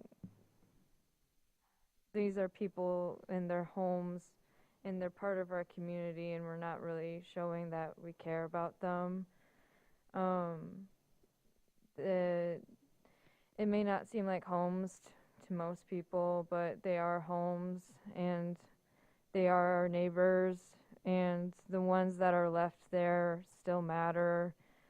A lot of the whole proposal of a new shelter, there are quite a few of them who still won't opt for shelters, and they still have a right to exist and not be pushed further into the margins. So I really implore not just the council but the community to really show up, and, you know, we need to find solutions that are more humanitarian, they're more kind, and allow people in the Pines to be part of that process where they have a say. Because I don't know how much people have, like, taken time to talk to them and, like, come up with solutions and things with them instead of just kind of infantilizing them and making decisions for them. It's really disheartening, this whole process of, like, making friends there and then having to slowly just watch them go into a limbo state where they don't know where they're gonna land next. I try to, like, talk to them about, like, the future, try to be, like, positive and think about things like that, but it's kind of hard to talk about that stuff. They don't know where they're going to go. They don't have options. That's why they're there, because they don't have anywhere else to go. So I just really want people to consider, even just taking more time to let people figure something out, even, or let us come together as a community and try and solve something. Community-owned housing is something I believe in, and even then, I still think no camping bans are not the answer. Obviously, I think that we need to have more compassion. Thank you. Hello, I guess I apologize in advance for not being the most well-spoken person, but I think a few things I want to say is that I think a lot of the solutions, alleged solutions that get tossed around about homelessness, the homelessness quote-unquote problem, is really solely focused on the optics. It's about homeowners, it's about tourists not wanting to see an unpleasant reality. And I think that a lot of the solutions that we've heard talked about with the Pines, like Safe Harbor and like suggesting things like Goodwill Inn, things that are known to have years-long waiting lists, are not the way to go. I think we're all just looking for, I think that the city is looking for ways to just make it more comfortable to the people who they really value, which are the people who haven't been socially murdered, who haven't been completely just tossed aside and no longer are even allowed to function as members of society anymore, not because of things of their own doing, but because of the position that they've been put in. And this is not an individual to this place issue, this is a whole thing, but to me personally, every time I hear a land acknowledgement now, I find it a little bit like an odd joke, because me personally, in my time being in Traverse City, I've met more indigenous people in the Pines than I have in most other places, and the Pines is a place that's being stomped out, and what are we really doing for the indigenous people who live here, who, again, because of the consequences of centuries of brutality and whatnot, are in the position that they're in now. Saying we acknowledge this land isn't really materially helping anyone, and that's all. Thank you. Justin Reed, I know that that tomorrow during the Planning Commission that the Safe Harbor is going to be here. I'd ask that the future that the Planning Commission, also the City Commission, ask about the involvement with the CCC, the Community Cares Coalition. We haven't heard from those folks for a while, and the reason why I say this is because that whole entire thing in Garfield Township backfired on them because of the zoning issue. And so with the MOU that's understanding with the Safe Harbor, it'd be very interesting to see what does that entail. Does that entail them going into the other townships for the CCC? I kind of would like to know that. So I'll probably be here tomorrow from the Planning Commission. Thank you. Thank you. Any other general public comment for this evening? Seeing none, I'll bring it back to the commission. Any final thoughts from commissioners? All right. Thank you all very much. We're a little after 10 here, and I hope everybody has a wonderful evening. Oh, and just a reminder, no meeting for the next 2 weeks because of spring break and Fifth Monday, so we'll see you all on April 7th. I did talk to the CCC